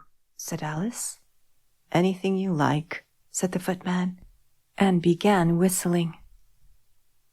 Oh, there's no use in talking to him, said Alice desperately. He's perfectly idiotic. And she opened the door and went in. The door led right into a large kitchen, which was full of smoke from one end to the other. The Duchess was sitting on a three-legged stool in the middle, nursing a baby. The cook was leaning over the fire, stirring a large cauldron which seemed to be full of soup. There's certainly too much pepper in that soup, Alice said to herself, as well as she could for sneezing. There was certainly too much of it in the air. Even the Duchess sneezed occasionally, and as for the baby, it was sneezing and howling alternately without a moment's pause. The only things in the kitchen that did not sneeze were the cook and a large cat, which was sitting on the hearth and grinning from ear to ear. Please, would you tell me? Said Alice a little timidly, for she was not quite sure whether it was good manners for her to speak first. Why your cat grins like that? It's a Cheshire cat, said the Duchess, and that's why. Pig! She said the last word with such sudden violence that Alice quite jumped. But she saw in another moment that it was addressed to the baby and not to her, so she took courage and went on again. I didn't know that Cheshire cats always grinned. In fact, I didn't know that cats could grin. They all can, said the Duchess, and most of 'em do. I don't know of any that do, Alice said very politely, feeling quite pleased to have got into a conversation. You don't know much, said the Duchess, and that's a fact. Alice did not at all like the tone of this remark, and thought it would be as well to introduce some other subject of conversation. While she was trying to fix on one, the cook took the cauldron of soup off the fire, and at once set to work throwing everything within her reach at the Duchess and the baby. The fire irons came first. Then followed a shower of saucepans, plates, and dishes. The Duchess took no notice of them even when they hit her, and the baby was howling so much already that it was quite impossible to say whether the blows hurt it or not.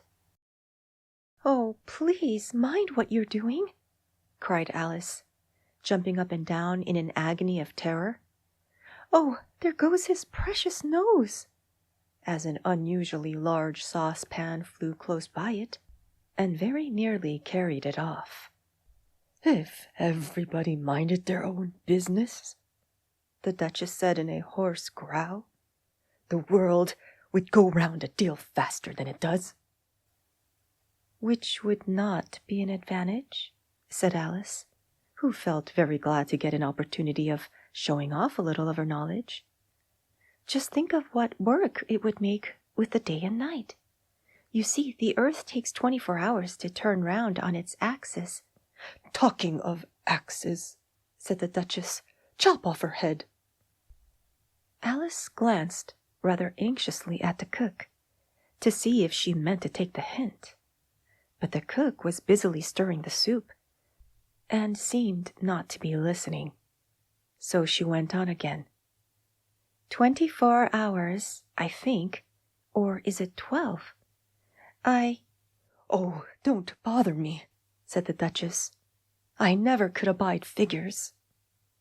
And with that, she began nursing her child again, singing a sort of lullaby to it as she did so, and giving it a violent shake at the end of every line.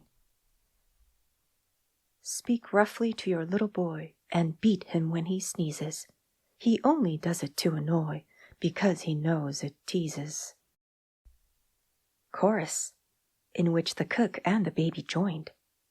Wow, wow, wow.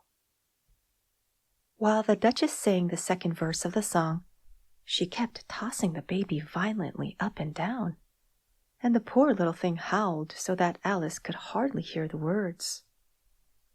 I speak severely to my boy, I beat him when he sneezes, for he can thoroughly enjoy the pepper when he pleases. Chorus. Wow, wow, wow.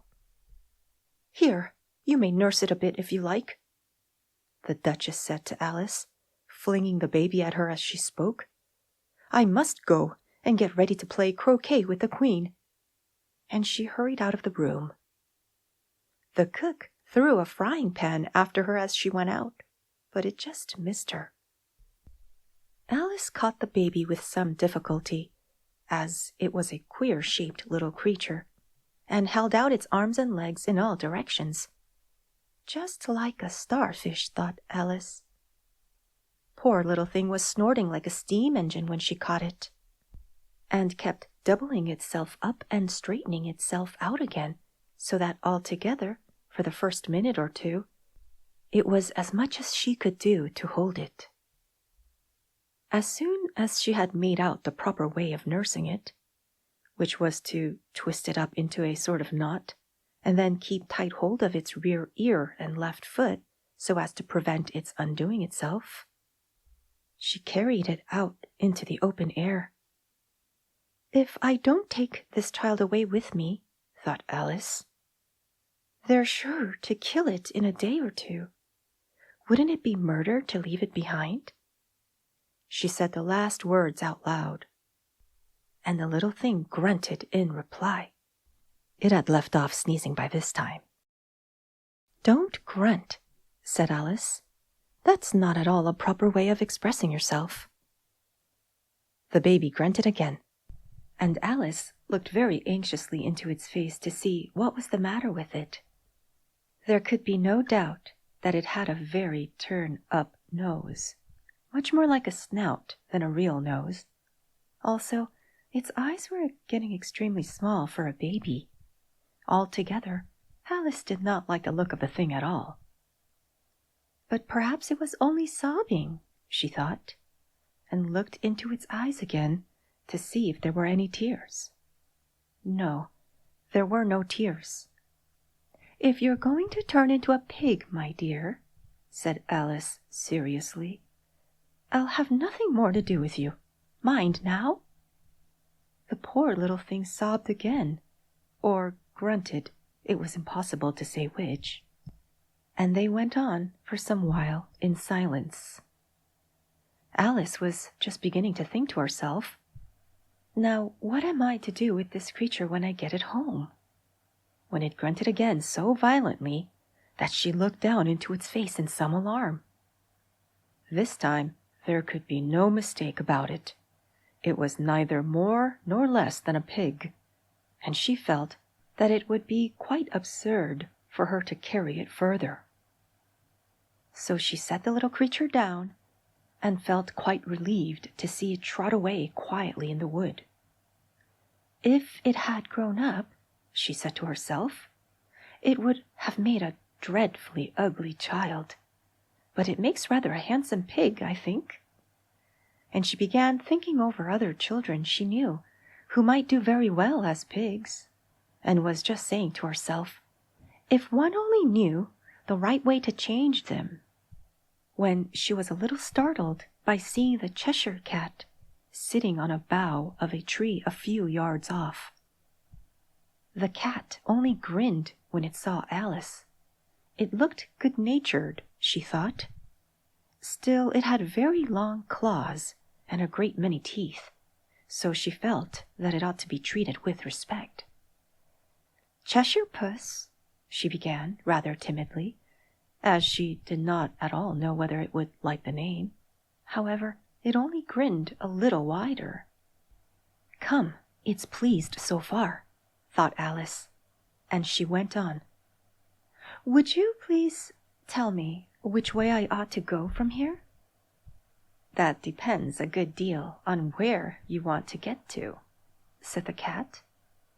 "I don't much care where," said Alice. "Then it doesn't matter which way you go," said the cat. "So long as I get somewhere," Alice added as an explanation. Alice felt that this could not be denied, so she tried another question. "What sort of people live about here?" "In that direction," the cat said, waving its right paw around, "lives a hatter, and in that direction," waving the other paw, "lives a March hare. Visit either you like. They're both mad." "But I don't want to go among mad people," Alice remarked. "Oh, you can't help that," said the cat. "We're all mad here. I'm mad. You're mad." "How do you know I'm mad?" said Alice. "You must be," said the cat, "or you wouldn't have come here." Alice didn't think that proved it at all. However, she went on. "And how do you know that you're mad?" "To begin with," said the cat, "a dog's not mad. You grant that?" "I suppose so," said Alice. "Well, then," the cat went on, "you see, a dog growls when it's angry, and wags its tail when it's pleased. Now, I growl when I'm pleased, and wag my tail when I'm angry. Therefore, I'm mad." "I call it purring, not growling," said Alice. "Call it what you like," said the cat. "Do you play croquet with the queen today?" "I should like it very much," said Alice, "but I haven't been invited yet." "You'll see me there," said the cat, and vanished. Alice was not much surprised at this. She was getting so used to queer things happening. While she was looking at the place where it had been, it suddenly appeared again. "By the by, what became of the baby?" said the cat. "I'd nearly forgotten to ask." "It turned into a pig," Alice quietly said, just as if it had come back in a natural way. "I thought it would," said the cat, and vanished again. Alice waited a little, half expecting to see it again, but it did not appear, and after a minute or two, she walked on in the direction in which the March hare was said to live. "I've seen hatters before," she said to herself. "The March hare will be much the most interesting. And perhaps as this is May, it won't be raving mad, at least not so mad as it was in March." As she said this, she looked up, and there was the cat again, sitting on a branch of a tree. "Did you say pig or fig?" said the cat. "I said pig," replied Alice, "and I wish you wouldn't keep appearing and vanishing so suddenly. You make one quite giddy." "All right," said the cat, and this time it vanished quite slowly, beginning with the end of the tail and ending with the grin, which remained some time after the rest of it had gone. "Well, I've often seen a cat without a grin," thought Alice. "But a grin without a cat! It's the most curious thing I ever saw in my life." She had not gone much farther before she came in sight of the house of the March Hare. She thought it must be the right house, because the chimneys were shaped like ears, and the roof was thatched with fur. It was so large a house that she did not like to go nearer till she had nibbled some more of the left-hand bit of the mushroom and raised herself to about 2 feet high. Even then, she walked up towards it rather timidly, saying to herself, "Suppose it should be raving mad after all. I almost wish I'd gone to see the Hatter instead." Chapter 7. A Mad Tea Party. There was a table set out under a tree in front of the house, and the March Hare and the Hatter were having tea at it. A dormouse was sitting between them, fast asleep, and the other two were using it as a cushion, resting their elbows on it, and talking over its head. Very uncomfortable for the dormouse, thought Alice. Only, as it's asleep, I suppose it doesn't mind. The table was a large one, but the three were all crowded together at one corner of it. "No room, no room," they cried out when they saw Alice coming. "There's plenty of room," said Alice indignantly, and she sat down in a large armchair at one end of the table. "Have some wine," the March Hare said in an encouraging tone. Alice looked all around the table, but there was nothing on it but tea. "I don't see any wine," she remarked. "There isn't any," said the March Hare.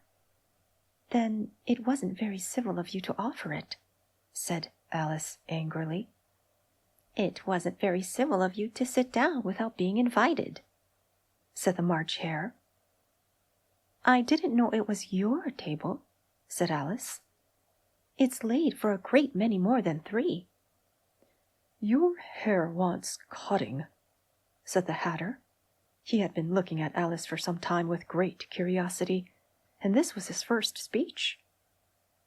"You should learn not to make personal remarks," Alice said with some severity. "It's very rude." The Hatter opened his eyes very wide on hearing this, but all he said was, "Why is a raven like a writing desk?" "Come, we shall have some fun now," thought Alice. "I'm glad they've begun asking riddles.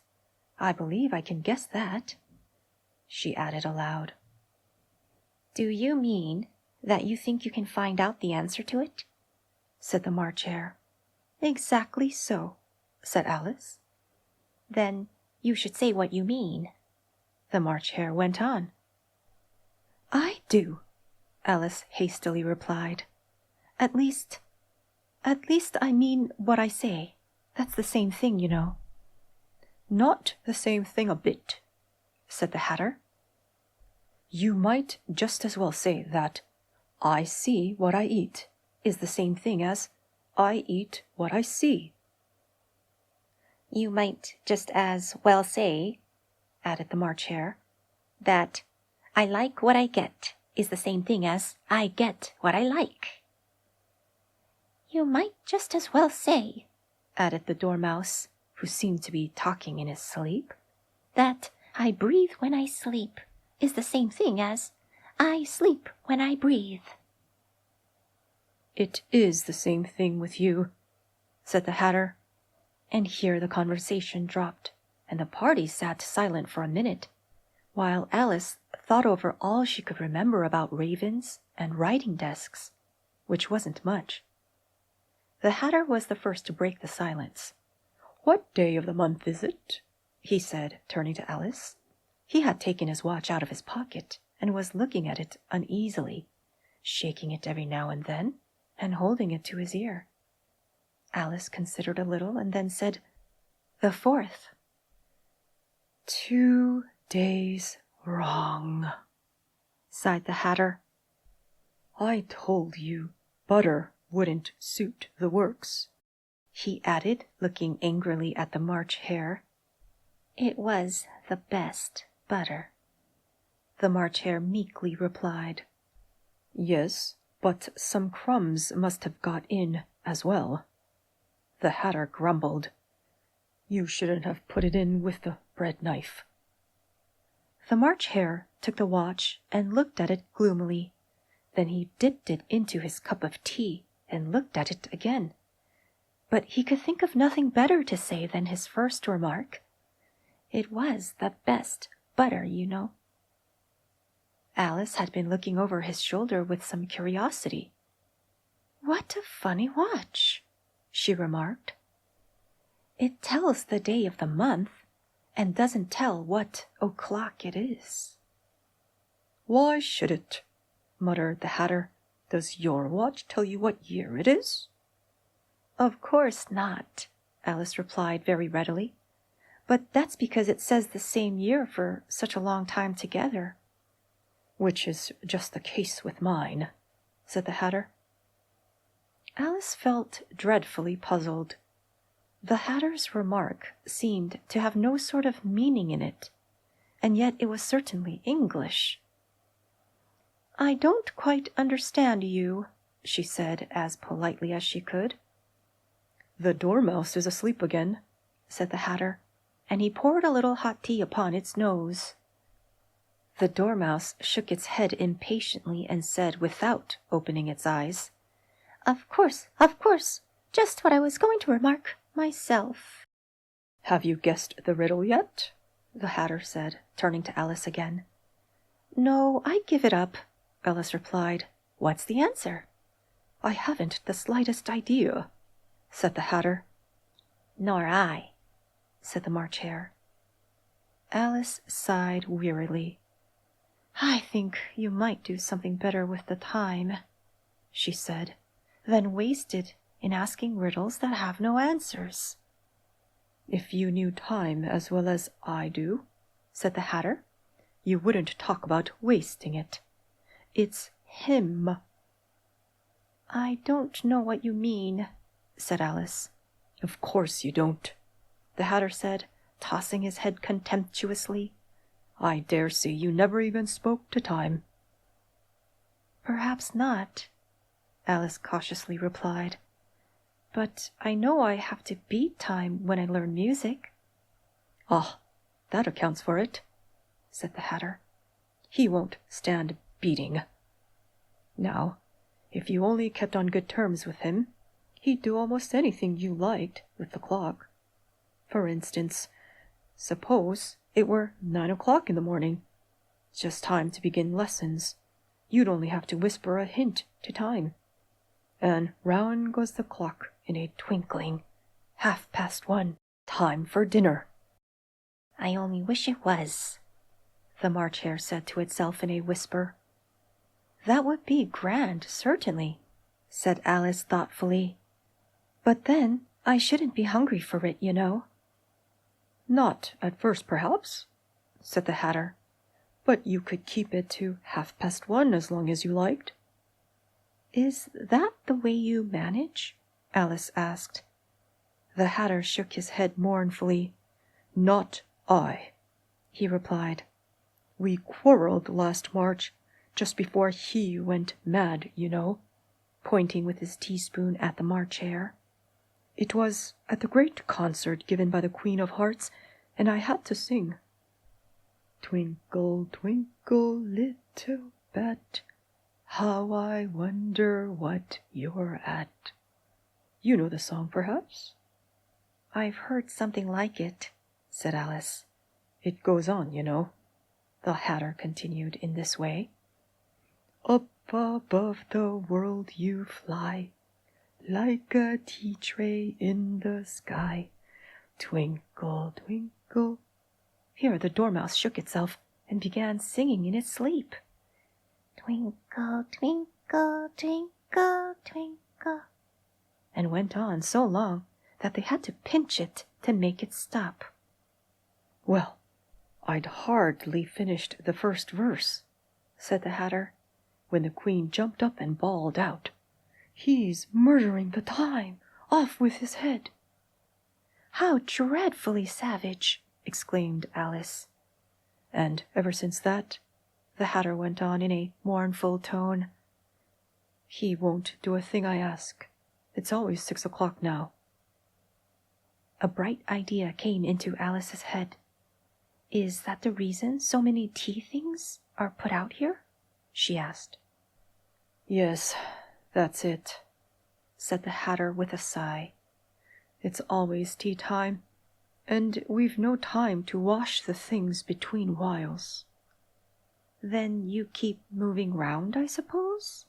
Said Alice. Exactly so, said the Hatter, as the things get used up. But what happens when you come to the beginning again? Alice ventured to ask. Suppose we change the subject, the March Hare interrupted, yawning. I'm tired of this. I vote the young lady tells us a story. I'm afraid I don't know one, said Alice, rather alarmed at the proposal. Then the Dormouse shall, they both cried. Wake up, Dormouse! And they pinched it on both sides at once. The Dormouse slowly opened his eyes.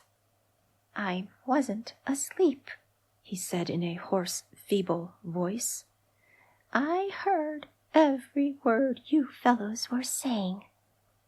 Tell us a story, said the March Hare. Yes, please do, pleaded Alice. And be quick about it, added the Hatter, or you'll be asleep again before it's done. Once upon a time, there were 3 little sisters. The Dormouse began in a great hurry. And their names were Elsie, Lacie, and Tilly, and they lived at the bottom of a well.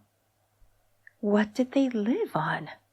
Said Alice, who always took a great interest in questions of eating and drinking. They lived on treacle, said the Dormouse after thinking a minute or two. They couldn't have done that, you know, Alice gently remarked. They'd have been ill. So they were, said the Dormouse. Very ill. Alice tried to fancy to herself what such an extraordinary way of living would be like, but it puzzled her too much. So she went on. But why did they live at the bottom of a well? Take some more tea, the March Hare said to Alice very earnestly. I've had nothing yet, Alice replied in an offended tone. So I can't take more. You mean you can't take less, said the Hatter. It's very easy to take more than nothing. Nobody asked your opinion, said Alice. Who's making personal remarks now? The Hatter asked triumphantly. Alice did not quite know what to say to this, so she helped herself to some tea and bread and butter, and then turned to the Dormouse and repeated her question. Why did they live at the bottom of a well? The Dormouse again took a minute or two to think about it and then said, It was a treacle well. There's no such thing. Alice was beginning very angrily, but the Hatter and the March Hare went, Shh, shh. And the Dormouse sulkily remarked, If you can't be civil, you'd better finish the story yourself. No, please go on, Alice said very humbly. I won't interrupt again. I dare say there may be one. One indeed, said the Dormouse indignantly. However, he consented to go on. And so these 3 little sisters, they were learning to draw, you know. What did they draw? Said Alice, quite forgetting her promise. Treacle, said the Dormouse, without considering at all this time. I want a clean cup, interrupted the Hatter. Let's all move one place on. He moved on as he spoke, and the Dormouse followed him. The March Hare moved into the Dormouse's place, and Alice, rather unwillingly, took the place of the March Hare. The Hatter was the only one who got any advantage from the change, and Alice was a good deal worse off than before, as the March Hare had just upset the milk jug into his plate. Alice did not wish to offend the Dormouse again, so she began very cautiously. "But I don't understand. Where did they draw the treacle from?" "You can draw water out of a water well," said the Hatter. "So I should think you could draw a treacle out of a treacle well, eh? Stupid." "But they were in the well," Alice said to the Dormouse, not choosing to notice this last remark. "Of course they were," said the Dormouse. "Well, in." This answer so confused poor Alice that she let the Dormouse go on for some time without interrupting it. "They were learning to draw," the Dormouse went on, yawning and rubbing its eyes, for it was getting very sleepy. "and they drew all manners of things, everything that begins with an M." "Why with an M?" said Alice. "Why not?" said the March Hare. Alice was silent. The Dormouse had closed its eyes by this time, and was going off into a doze. But on being pinched by the Hatter, it woke up again with a little shriek and went on. "That begins with an M, such as mousetraps, and the moon, and memory, and muchness. You know, you say things are much of a muchness. Did you ever see such a thing as a drawing of a muchness?" "Really now, you ask me," Alice said, very much confused. "I don't think—" "Then you shouldn't talk," said the Hatter. This piece of rudeness was more than Alice could bear. She got up in great disgust and walked off. The Dormouse fell asleep instantly, and neither of the others took the least notice of her going, though she looked back once or twice, half hoping that they would call after her. The last time she saw them, they were trying to put the Dormouse into the teapot. "At any rate, I'll never go there again," said Alice as she picked her way through the wood. "It's the stupidest tea party I ever was at in all my life." Just as she said this, she noticed that one of the trees had a door leading right into it. "That's very curious," she thought. "But everything's curious today. I think I may as well go in at once." And in she went. Once more she found herself in the long hall, and close to the little glass table.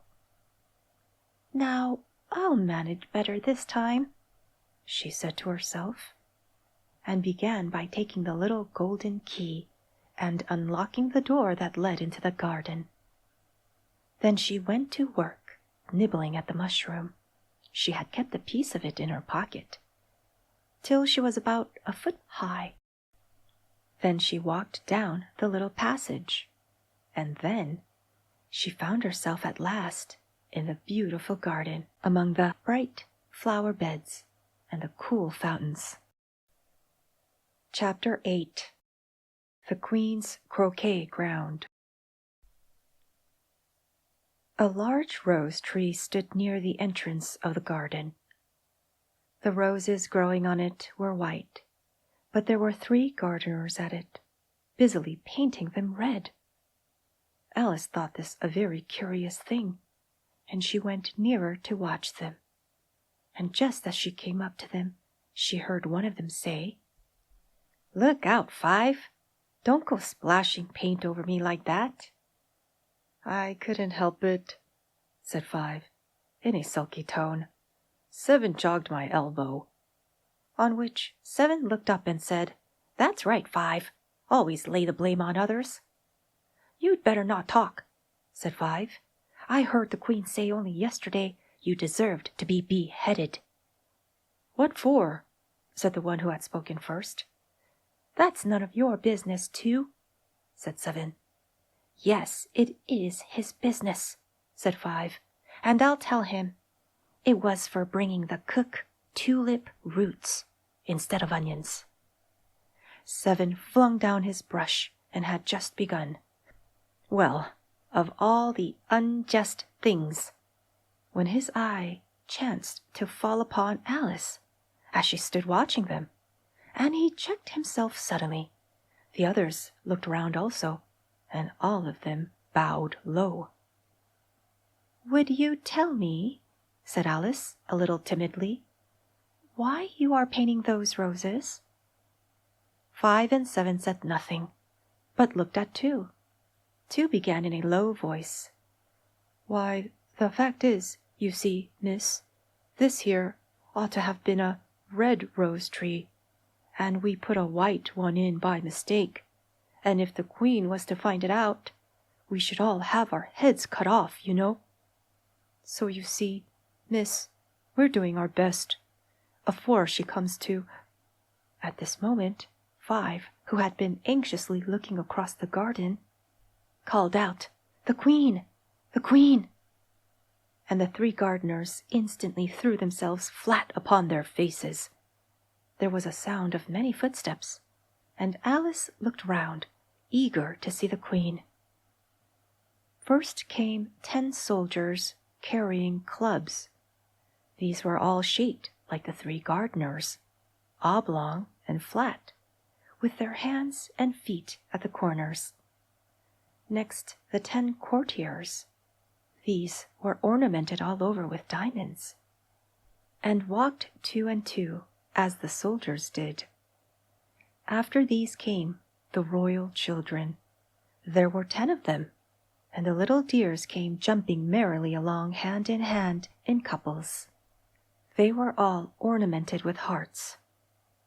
Next came the guests, mostly kings and queens, and among them Alice recognized the white rabbit. It was talking in a hurried, nervous manner, smiling at everything that was said, and went by without noticing her. Then followed the Knave of Hearts, carrying the king's crown on a crimson velvet cushion. And last of all this grand procession came the King and Queen of Hearts. Alice was rather doubtful whether she ought not to lie down on her face like the 3 gardeners, but she could not remember ever having heard of such a rule at processions. And besides, what would be the use of a procession, thought she, if people had all to lie down upon their faces so that they couldn't see it? So she stood still where she was and waited. When the procession came opposite to Alice, they all stopped and looked at her. And the Queen said severely, "Who is this?" She said it to the Knave of Hearts, who only bowed and smiled in reply. "Idiot," said the Queen, tossing her head impatiently, and turning to Alice, she went on, "What's your name, child?" "My name is Alice, so please, your Majesty," said Alice very politely, but she added to herself, "Why, they're only a pack of cards after all. I needn't be afraid of them." "And who are these?" said the Queen, pointing to the 3 gardeners who were lying round the rose tree. For, you see, as they were lying on their faces, and the pattern on their backs was the same as the rest of the pack, she could not tell whether they were gardeners, or soldiers, or courtiers, or 3 of her own children. "How should I know?" said Alice, surprised at her own courage. "It's no business of mine." The Queen turned crimson with fury, and, after glaring at her for a moment like a wild beast, screamed, "Off with her head! Off!" "Nonsense!" said Alice very loudly and decidedly, and the Queen was silent. The King laid his hand upon her arm and timidly said, "Consider, my dear, she is only a child." The Queen turned angrily away from him and said to the knave, "Turn them over." The knave did so, very carefully, with one foot. "Get up," said the queen in a shrill, loud voice, and the 3 gardeners instantly jumped up and began bowing to the king, the queen, the royal children, and everybody else. "Leave off that," screamed the queen. "You make me giddy." And then, turning to the rose tree, she went on, "What have you been doing here?" "May it please your majesty," said 2, in a very humble tone, going down in one knee as he spoke. "We were trying—" "I see," said the queen, who had meanwhile been examining the roses. "Off with their heads!" And the procession moved on, 3 of the soldiers remaining behind to execute the unfortunate gardeners, who ran to Alice for protection. "You shan't be beheaded," said Alice, and she put them into a large flower pot that stood near. The 3 soldiers wandered about for a minute or 2 looking for them, and then quietly marched off after the others. "Are their heads off?" shouted the queen. "Their heads are gone, if it please your majesty," the soldiers shouted in reply. "That's right," shouted the queen. "Can you play croquet?" The soldiers were silent and looked at Alice, as the question was evidently meant for her. "Yes," shouted Alice. "Come on, then," roared the queen. And Alice joined the procession, wondering very much what would happen next. It's a very fine day," said a timid voice at her side. She was walking by the white rabbit, who was peeping anxiously into her face. "Very," said Alice. "Where's the Duchess?" "Hush, hush," said the rabbit in a low, hurried tone. He looked anxiously over his shoulder as he spoke, and then raised himself upon tiptoe, put his mouth close to his ear, and whispered, "She's under sentence of execution." "What for?" said Alice. "Did you say what a pity?" the rabbit asked. "No, I didn't," said Alice. "I don't think it's at all a pity. I said, what for?" "She boxed the queen's ears," the rabbit began. Alice gave a little scream of laughter. "Oh, hush!" the rabbit whispered in a frightened tone. "The queen will hear you. You see, she came rather late, and the queen said—" "Get to your places!" shouted the queen in a voice of thunder, and people began running about in all directions, tumbling up against each other. However, they got settled down in a minute or 2, and the game began. Alice thought she had never seen such a curious croquet-ground in her life. It was all ridges and furrows, and the balls were live hedgehogs, and the mallets live flamingos, and the soldiers had to double themselves up and to stand on their hands and feet to make the arches. The chief difficulty Alice found at first was in managing her flamingo. She succeeded in getting its body tucked away comfortably enough under her arm, with its legs hanging down, but generally just as she had got its neck nicely straightened out and was going to give the hedgehog a blow with its head, it would twist itself around and look up in her face, with such a puzzled expression that she could not help bursting out laughing. And when she had got its head down and was going to begin again, it was very provoking to find that the hedgehog had unrolled itself and was in the act of crawling away. Besides all this, there was generally a ridge or furrow in the way wherever she wanted to send the hedgehog to, and, as the doubled-up soldiers were always getting up and walking off to other parts of the ground, Alice soon came to the conclusion that it was a very difficult game indeed. The players all played at once without waiting for turns, quarreling all the while, and fighting for the hedgehogs. And in a very short time the queen was in a furious passion, and went stamping about and shouting, "Off with his head!" or "Off with her head!" about once in a minute. Alice began to feel very uneasy.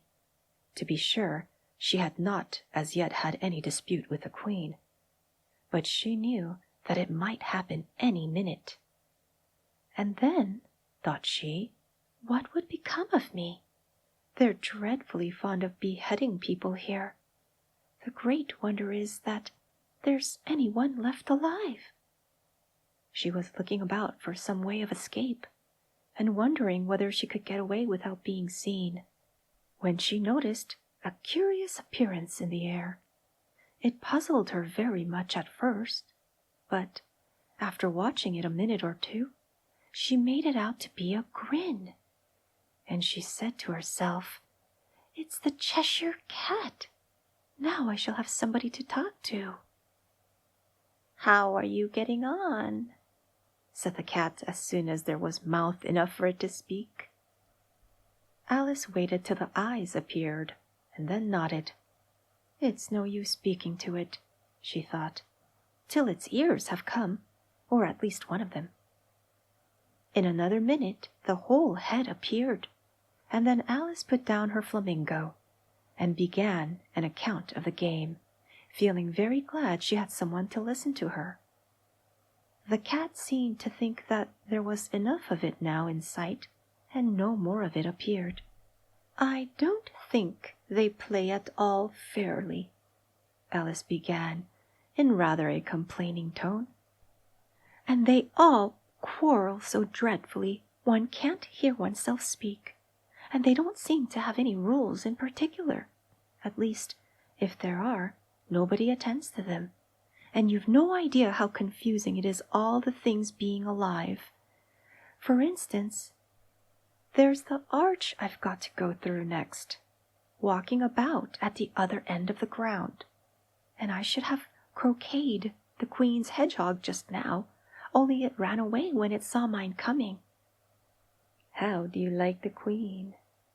said the cat in a low voice. "Not at all," said Alice. "She's so extremely—" Just then she noticed that the queen was close behind her, listening. So she went on, "Likely to win, that it's hardly worth while finishing the game." The queen smiled and passed on. "Who are you talking to?" said the king, going up to Alice and looking at the cat's head with great curiosity. "It's a friend of mine, a Cheshire cat," said Alice. "Allow me to introduce it." "I don't like the look of it at all," said the king. "However, it may kiss my hand if it likes." "I'd rather not," the cat remarked. "Don't be impertinent," said the king, "and don't look at me like that." He got behind Alice as he spoke. "A cat may look at a king," said Alice.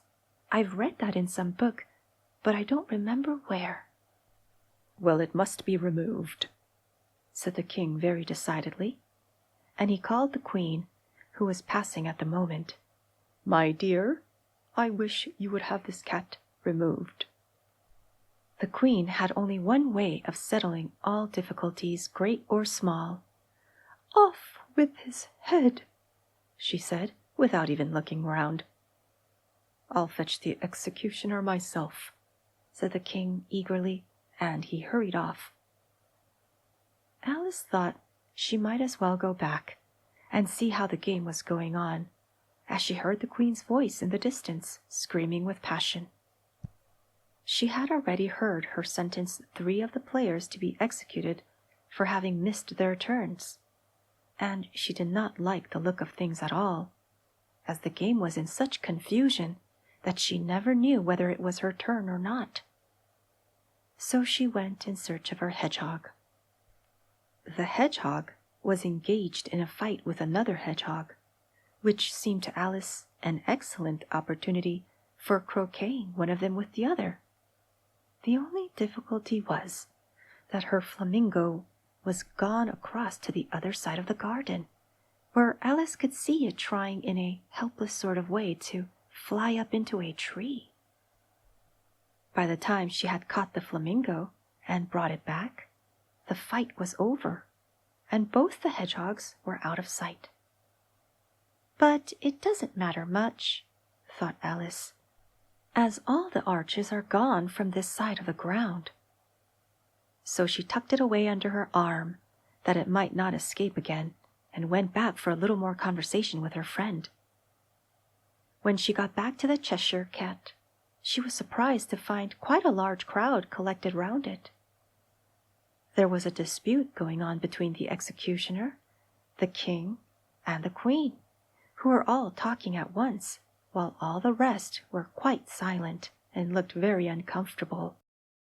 The moment Alice appeared, she was appealed to by all three to settle the question, and they repeated their arguments to her, though, as they all spoke at once, she found it very hard indeed to make out exactly what they said. The executioner's argument was that you couldn't cut off a head unless there was a body to cut it off from, that he had never had to do such a thing before, and he wasn't going to begin at his time of life. The king's argument was that anything that had a head could be beheaded, and that you weren't to talk nonsense. The queen's argument was that if something wasn't done about it in less than no time, she'd have everybody executed, all round. It was this last remark that had made the whole party look so grave and anxious. Alice could think of nothing else to say but, "It belongs to the Duchess. You'd better ask her about it." "She's in prison," the queen said to the executioner. "Fetch her here." And the executioner went off like an arrow. The cat's head began fading away the moment he was gone, and by the time he had come back with the Duchess, it had entirely disappeared. So the king and the executioner ran wildly up and down looking for it, while the rest of the party went back to the game. Chapter 9. The Mock Turtle's Story. "You can't think how glad I am to see you again, you dear old thing," said the Duchess, as she tucked her arm affectionately into Alice's, and they walked off together. Alice was very glad to find her in such a pleasant temper, and thought to herself that perhaps it was only the pepper that had made her so savage when they met in the kitchen. "When I'm a duchess," she said to herself, not in a very hopeful tone, though, "I won't have any pepper in my kitchen at all. Soup does very well without. Maybe it's always pepper that makes people hot-tempered," she went on, very much pleased at having found out a new kind of rule. "And vinegar that makes them sour, and chamomile that makes them bitter, and barley sugar and such things that make children sweet-tempered. I only wish people knew that. Then they wouldn't be so stingy about it, you know." She had quite forgotten the Duchess by this time, and was a little startled when she heard her voice close to her ear. "You're thinking about something, my dear, and that makes you forget to talk. I can't tell you just now what the moral of that is, but I shall remember it in a bit." "Perhaps it hasn't one," Alice ventured to remark. "Child," said the Duchess, "everything's got a moral, if only you can find it." And she squeezed herself up closer to Alice's side as she spoke. Alice did not much like keeping so close to her. First, because the Duchess was very ugly, and secondly, because she was exactly the right height to rest her chin upon Alice's shoulder, and it was an uncomfortably sharp chin. However, she did not like to be rude, so she bore it as well as she could. "The game's going on rather better now," she said by way of keeping up the conversation a little. "'Tis so," said the Duchess. "And the moral of that is? Oh, 'tis love. 'Tis love. That makes the world go round."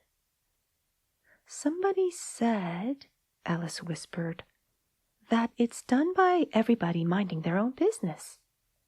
"Ah, well, it means much the same thing," said the Duchess, digging her sharp little chin into Alice's shoulder as she added, "and the moral of that is, take care of the sense, and the sounds will take care of themselves."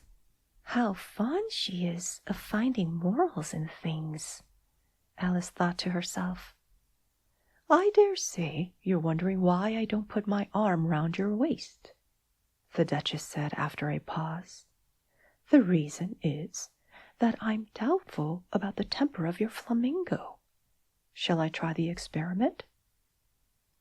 "He might bite," Alice cautiously replied, not feeling at all anxious to have the experiment tried. "Very true," said the Duchess. "Flamingos and mustard both bite, and the moral of that is, birds of a feather flock together." "Only mustard isn't a bird," Alice remarked. "Right as usual," said the Duchess. "What a clear way you have of putting things." "It's a mineral, I think," said Alice. "Of course it is," said the Duchess, who seemed ready to agree to everything that Alice said. "There's a large mustard mine near here, and the moral of that is, the more there is of mine, the less there is of yours." "Oh, I know," exclaimed Alice, who had not attended to this last remark. "It's a vegetable. It doesn't look like one, but it is." "I quite agree with you," said the Duchess, "and the moral of that is, be what you would seem to be, or if you'd like to put it more simply, never imagine yourself not to be otherwise than what it might appear to others that what you were or might have been was not otherwise than what you had been would have appeared to them to be otherwise." "I think I should understand that better," Alice said very politely, "if I had it written down, but I can't quite follow it as you say it." "That's nothing to what I could say if I choose," the Duchess replied in a pleased tone. "Pray don't trouble yourself to say it any longer than that," said Alice. "Oh, don't talk about trouble," said the Duchess. "I make you a present of everything I've said as yet." "A cheap sort of present?"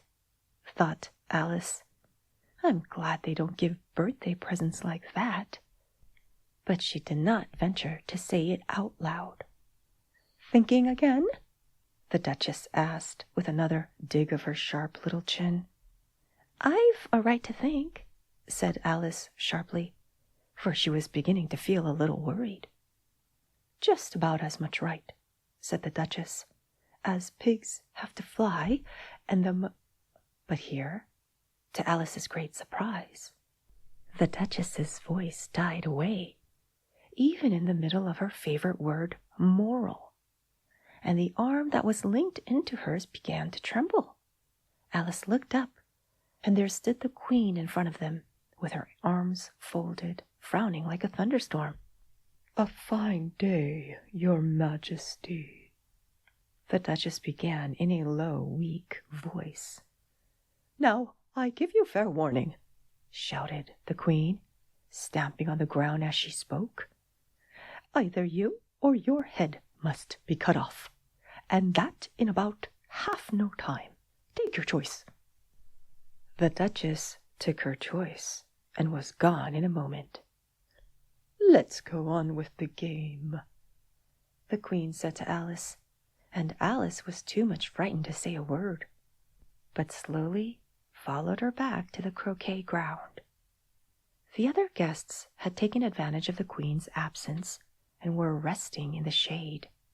However, the moment they saw her, they hurried back to the game, the Queen merely remarking that a moment's delay would cost them their lives.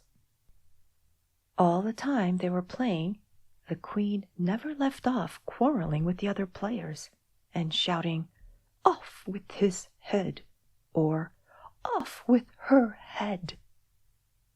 Those whom she sentenced were taken into custody by the soldiers, who, of course, had to leave off being arches to do this, so that by the end of half an hour or so there were no arches left, and all the players except the King, the Queen, and Alice were in custody and under sentence of execution.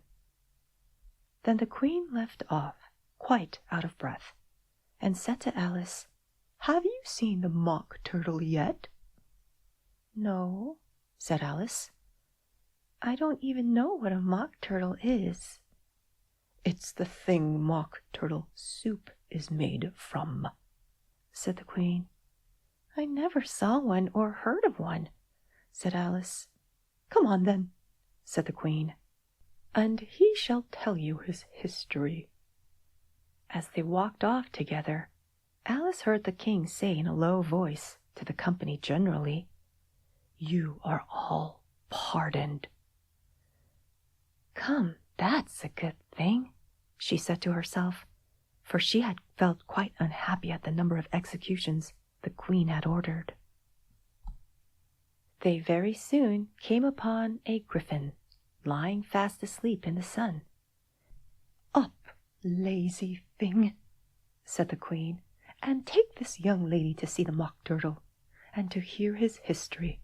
I must go back and see after some executions I have ordered." And she walked off, leaving Alice alone with the griffin. Alice did not quite like the look of the creature, but on the whole she thought it would be quite as safe to stay with it as to go after that savage Queen, so she waited. The griffin sat up and rubbed its eyes. Then it watched the Queen till she was out of sight. Then it chuckled. "What fun!" said the griffin, half to itself, half to Alice. "What is the fun?" said Alice. "Why, she," said the griffin. "It's all her fancy, that. They never executes nobody, you know. Come on." "Everybody says, 'Come on,' here," thought Alice, as she went slowly after it. "I never was so ordered about in all my life, never." They had not gone far before they saw the Mock Turtle in the distance, sitting sad and lonely on a little ledge of rock, and as they came nearer, Alice could hear him sighing as if his heart would break. She pitied him deeply. "What is his sorrow?" she asked the griffin, and the griffin answered, very nearly in the same words as before, "It's all his fancy, that. He hasn't got no sorrow, you know. Come on." So they went up to the Mock Turtle, who looked at them with large eyes full of tears, but said nothing. "This here young lady," said the griffin, "she wants for to know your history, she do." "I'll tell it to her," said the Mock Turtle in a deep, hollow tone. "Sit down, both of you, and don't speak a word till I've finished." So they sat down, and nobody spoke for some minutes. Alice thought to herself, "I don't see how he can ever finish if he doesn't begin." But she waited patiently. "Once," said the Mock Turtle at last with a deep sigh, "I was a real turtle." These words were followed by a very long silence, broken only by an occasional exclamation of from the Griffin, and the constant heavy sobbing of the Mock Turtle. Alice was very nearly getting up and saying, "Thank you, sir, for your interesting story," but she could not help thinking there must be more to come, so she sat still and said nothing. "When we were little," the Mock Turtle went on at last, more calmly, though still sobbing a little now and then, "we went to school in the sea. The master was an old turtle. We used to call him Tortoise." "Why did you call him Tortoise if he wasn't one?" Alice asked. "We called him Tortoise because he taught us," said the Mock Turtle angrily. "Really, you are very dull." "You ought to be ashamed of yourself for asking such a simple question," added the Griffin. And then they both sat silent and looked at poor Alice, who felt ready to sink into the earth. At last the Griffin said to the Mock Turtle, "Drive on, old fellow. Don't be all day about it." And he went on in these words. "Yes, we went to school in the sea, though you mayn't believe it." "I never said I didn't," interrupted Alice. "You did," said the Mock Turtle. "Hold your tongue," added the Griffin before Alice could speak again. The Mock Turtle went on. "We had the best of educations. In fact, we went to school every day." "I've been to a day school, too," said Alice. "You needn't be so proud as all that." "With extras?" asked the Mock Turtle a little anxiously. "Yes," said Alice. "We learned French and music." "And washing?" said the Mock Turtle. "Certainly not," said Alice indignantly. "Ah, then yours wasn't a really good school," said the Mock Turtle in a tone of great relief. "Now, at ours, they had at the end of the bill French, music, and washing. Extra." "You couldn't have wanted it much," said Alice, "living at the bottom of the sea." "I couldn't afford to learn it," said the Mock Turtle with a sigh. "I only took the regular course." "What was that?" inquired Alice. "Reeling and writhing, of course, to begin with," the Mock Turtle replied, "and then the different branches of arithmetic, ambition, distraction, uglification, and derision." "I never heard of uglification," Alice ventured to say. "What is it?" The Griffin lifted up both its paws in surprise. "What? Never heard of uglifying?" it exclaimed. "You know what beautify is, I suppose?" "Yes," said Alice doubtfully. "It means to make anything prettier." "Well, then," the Griffin went on, "if you don't know what to uglify is, you are a simpleton." Alice did not feel encouraged to ask any more questions about it, so she turned to the Mock Turtle and said, "What else had you to learn?" "Well, there was mystery," the Mock Turtle replied, counting off the subjects on his flappers. "Mystery, ancient and modern, with seography. Then drawing. The drawing master was an old Quadrille that used to come once a week. He taught us drawing, stretching, and fainting in colors." "What was that like?" said Alice. "Well, I can't show it you myself," the Mock Turtle said. "I'm too stiff, and the Griffin never learnt it." "Hadn't time," said the Griffin. "I went to the classics master, though he was an old crab, he was." "I never went to him," the Mock Turtle said with a sigh. "He taught laughing and grief, they used to say." "So he did, said the Griffin, sighing in his turn, and both creatures hid their faces in their paws. "And how many hours a day did you do lessons?" said Alice, in a hurry to change the subject. 10 hours the first day," said the Mock Turtle. 9 the next, and so on. "What a curious plan!" exclaimed Alice. "That's the reason they're called lessons," the Gryphon remarked, "because they lesson from day to day."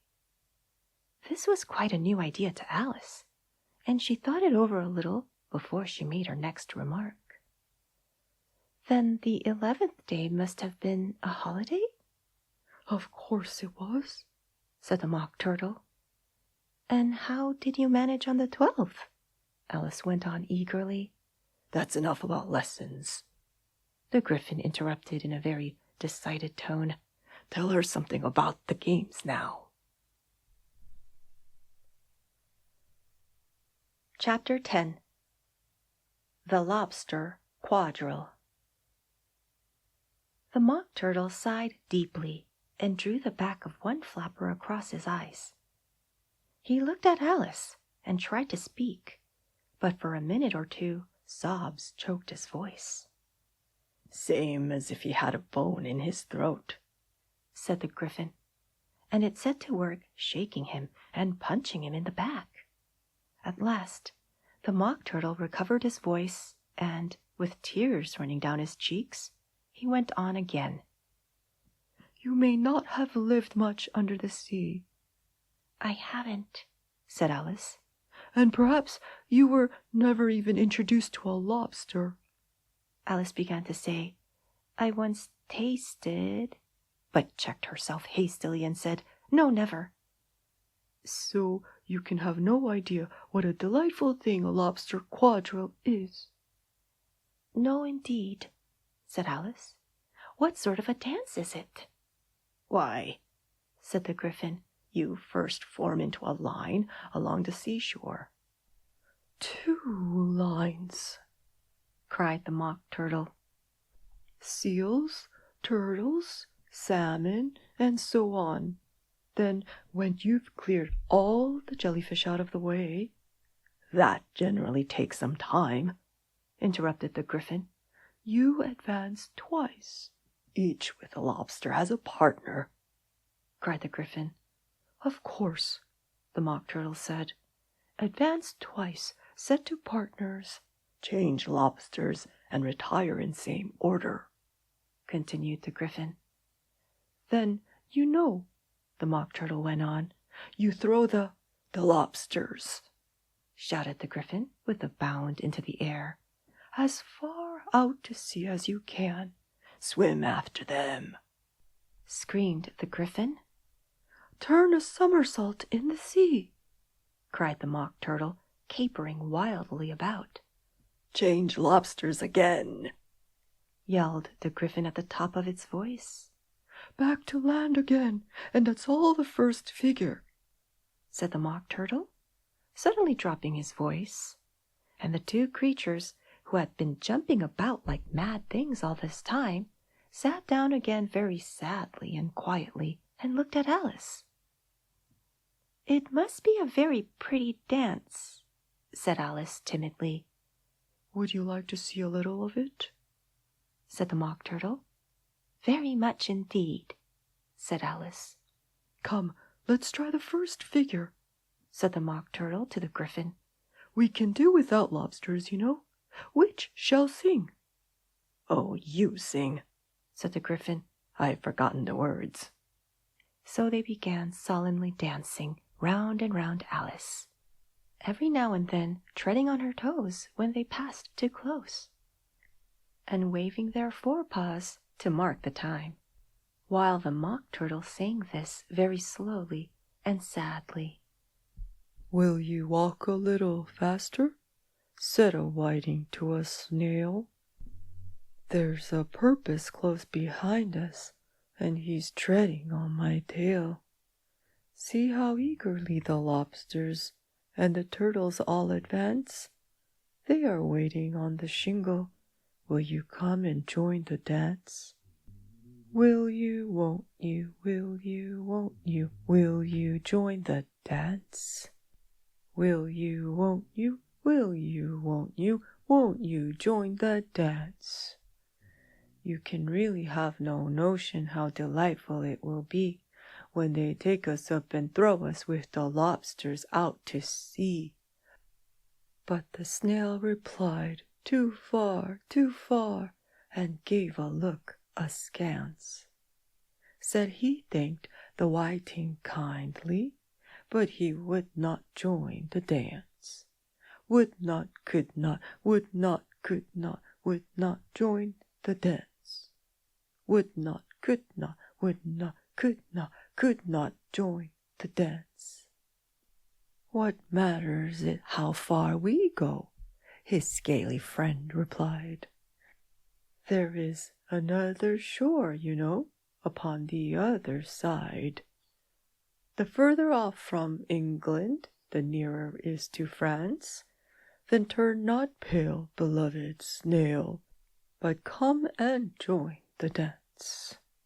Will you, won't you, will you, won't you, will you join the dance? Will you, won't you, will you, won't you join the dance?"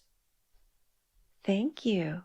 It's a very interesting dance to watch," said Alice, feeling very glad that it was over at last. "And I do so like that curious song about the whiting." "Oh, as to the whiting," said the Mock Turtle, you've seen them, of course?" "Yes," said Alice. "I've often seen them at She checked herself hastily. "I don't know where Din may be," said the Mock Turtle, "but if you've seen them so often, of course you know what they're like." "I believe so," Alice replied thoughtfully. "They have their tails in their mouths, and they're all over crumbs." "You're wrong about the crumbs," said the Mock Turtle. "Crumbs would all wash off in the sea, but they have their tails in their mouths.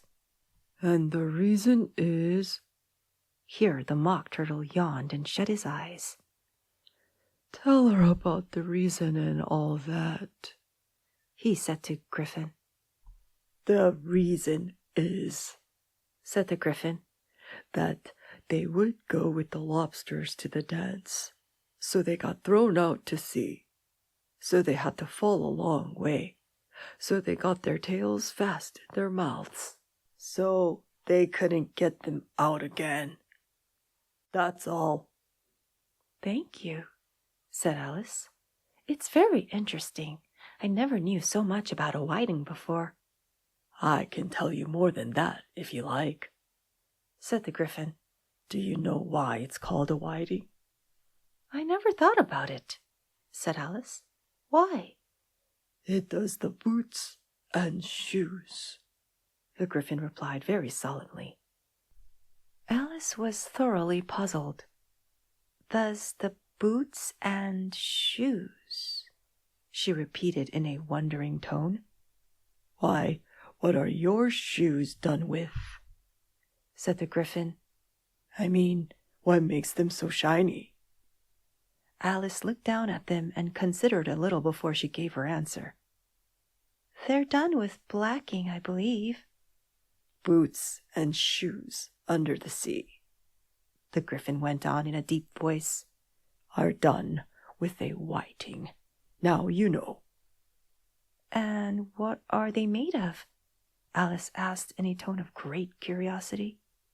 "Soles and eels, of course," the Griffin replied rather impatiently. "Any shrimp could have told you that."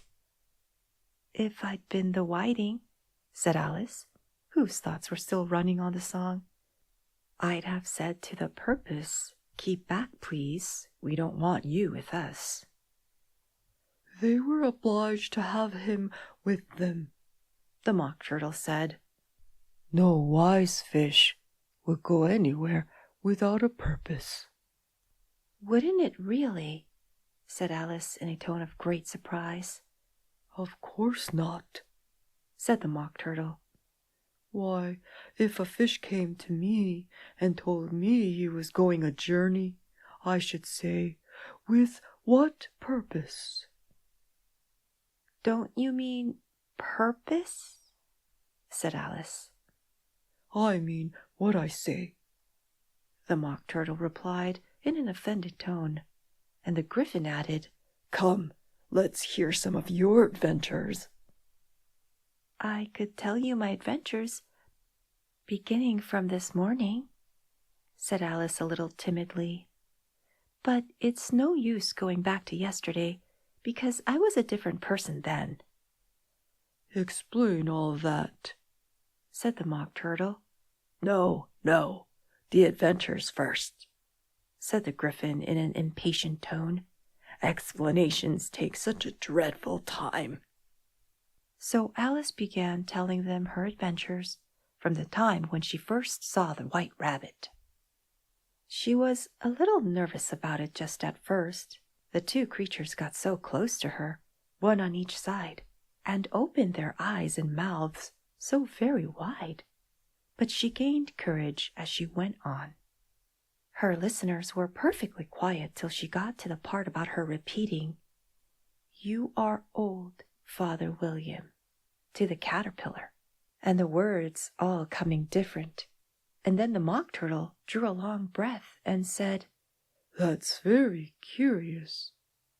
"It's all about as curious as it can be," said the Gryphon. "It all came different," the Mock Turtle repeated thoughtfully. "I should like to hear her try and repeat something now. Tell her to begin." He looked at the Gryphon as if he thought it had some kind of authority over Alice. "Stand up and repeat. 'Tis the voice of the sluggard," said the Gryphon.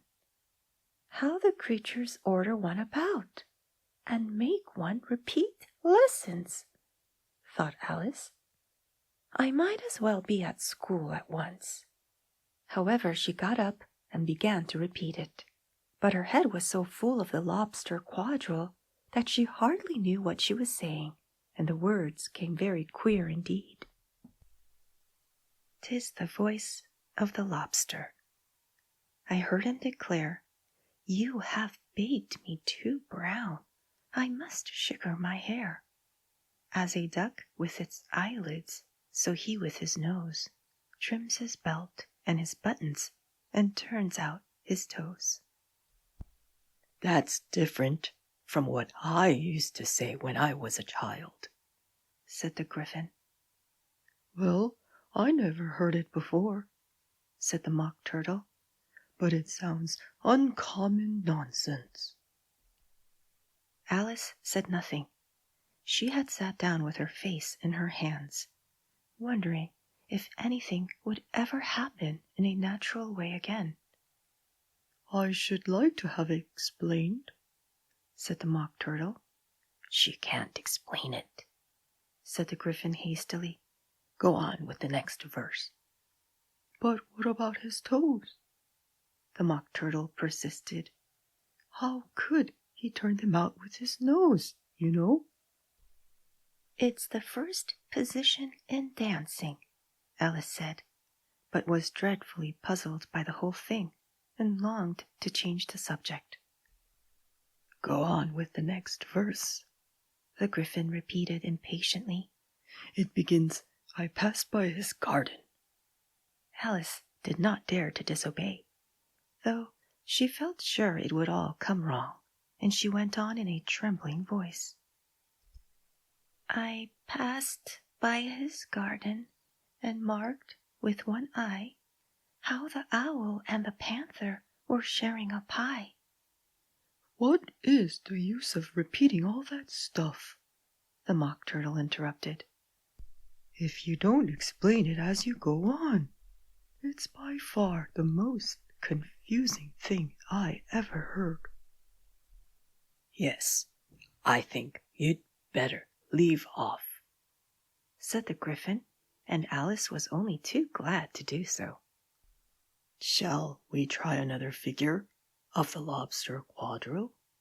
the Gryphon went on. "Or would you like the Mock Turtle to sing you a song?" "Oh, a song, please, if the Mock Turtle would be so kind," Alice replied, so eagerly that the Gryphon said, in a rather offended tone, "No accounting for tastes." "Sing her turtle soup, will you, old fellow?" The Mock Turtle sighed deeply and began, in a voice sometimes choked with sobs, to sing this. Beautiful soup, so rich and green, waiting in a hot tureen. Who for such dainties would not stoop? Soup of the evening, beautiful soup. Soup of the evening, beautiful soup. Beautiful soup, beautiful soup. Soup of the evening, beautiful, beautiful soup. Beautiful soup, who cares for fish, game, or any other dish? Who would not give all else for 2 pennyworth only of beautiful soup? Pennyworth only of beautiful soup, beautiful soup, beautiful soup, soup of the evening, beautiful, beautiful soup. Chorus again, cried the Gryphon, and the Mock Turtle had just begun to repeat it when a cry of "The trial's beginning" was heard in the distance. Come on, cried the Gryphon, and, taking Alice by the hand, it hurried off without waiting for the end of the song. "What trial is it?" Alice panted as she ran, but the Gryphon only answered, "Come on," and ran the faster, while more and more faintly came, carried on the breeze that followed them, the melancholy words, "Soup of the evening, beautiful, beautiful soup." Chapter 11. Who Stole the Tarts? The King and Queen of Hearts were seated on their throne when they arrived, with a great crowd assembled about them. All sorts of little birds and beasts, as well as the whole pack of cards. The knave was standing before them, in chains, with a soldier on each side to guard him, and near the king was the White Rabbit, with a trumpet in one hand and a scroll of parchment in the other. In the very middle of the court was a table with a large dish of tarts upon it. They looked so good that it made Alice quite hungry to look at them. "I wish they'd get the trial done," she thought, "and hand round the refreshments." But there seemed to be no chance of this, so she began looking at everything about her to pass away the time. Alice had never been in a court of justice before, but she had read about them in books, and she was quite pleased to find that she knew the name of nearly everything there. "That's the judge," she said to herself, "because of his great wig." The judge, by the way, was the king, and as he wore his crown over the wig, he did not look at all comfortable, and it was certainly not becoming. "And that's the jury box," thought Alice, "and those 12 creatures," she was obliged to say creatures, you see, because some of them were animals and some were birds. "I suppose they are the jurors." She said this last word 2 or 3 times over to herself, being rather proud of it, for she thought, and rightly too, that very few little girls of her age knew the meaning of it at all.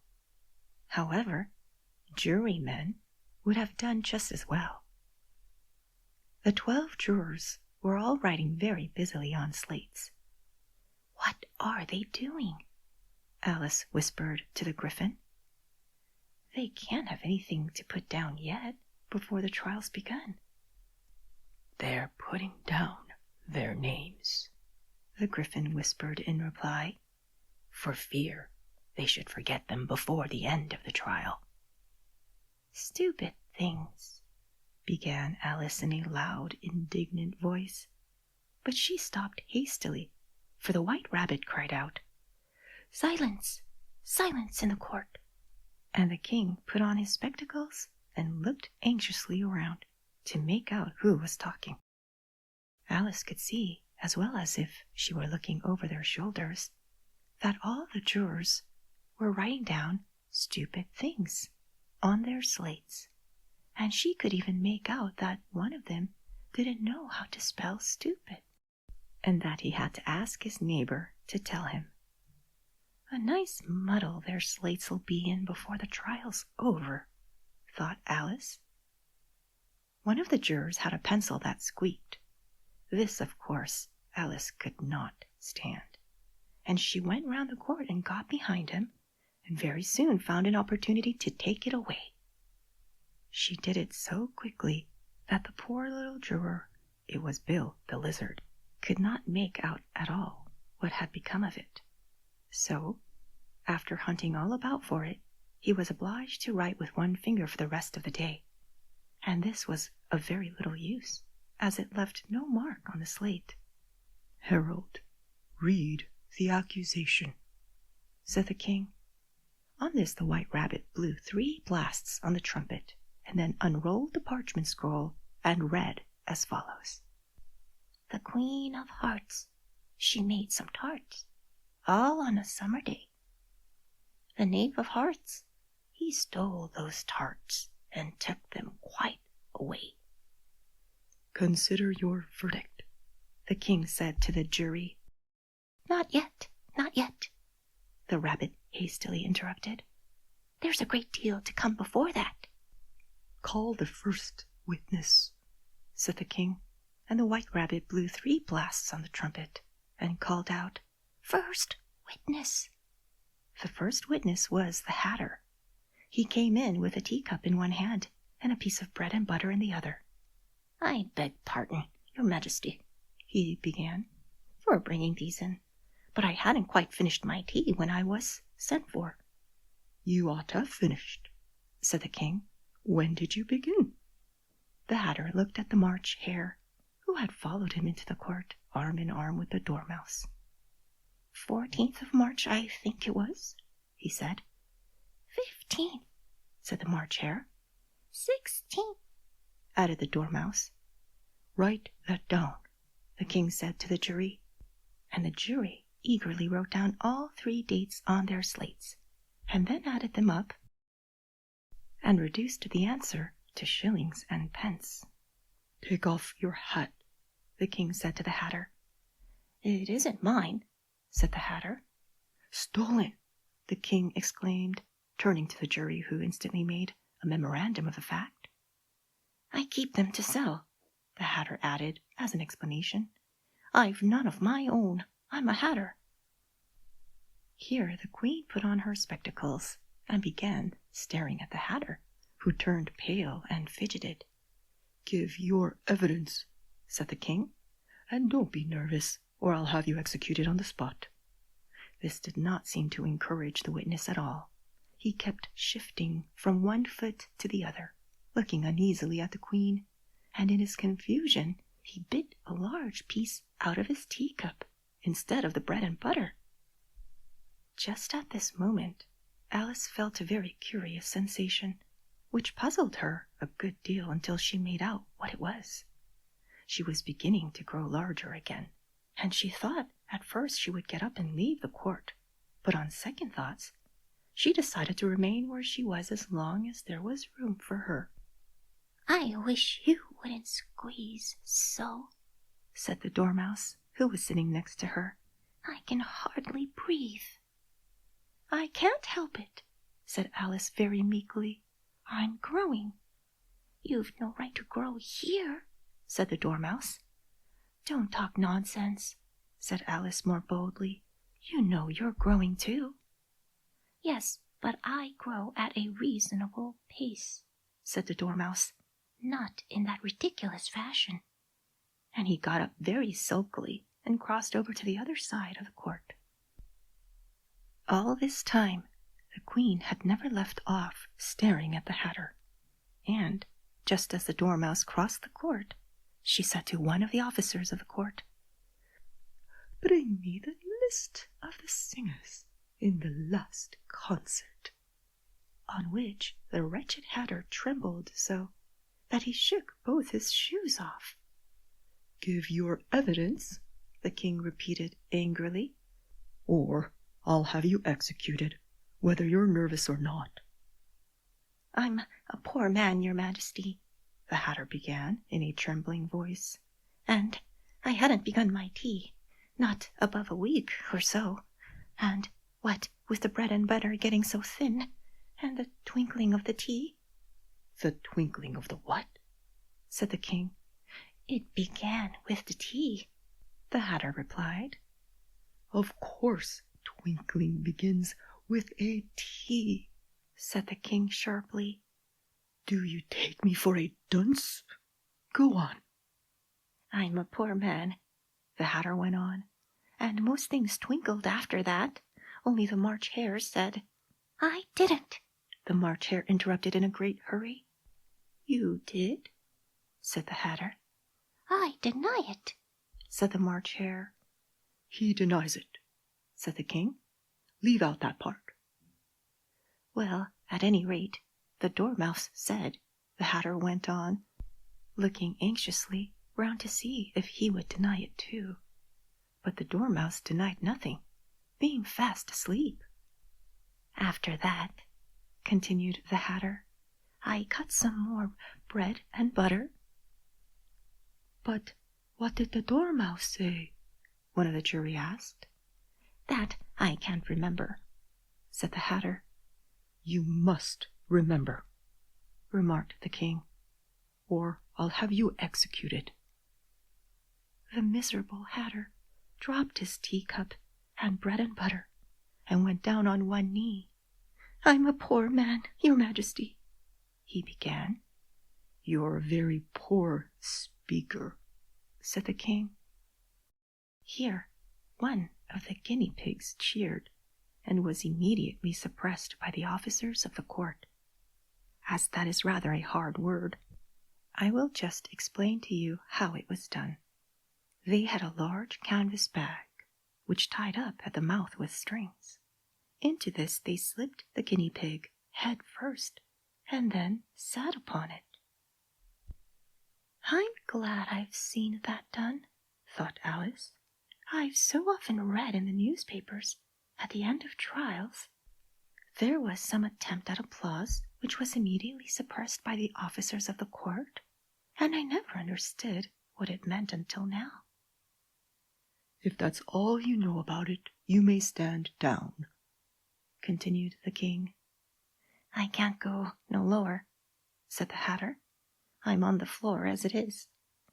"Then you may sit down," the king replied. Here the other guinea pig cheered, and was suppressed.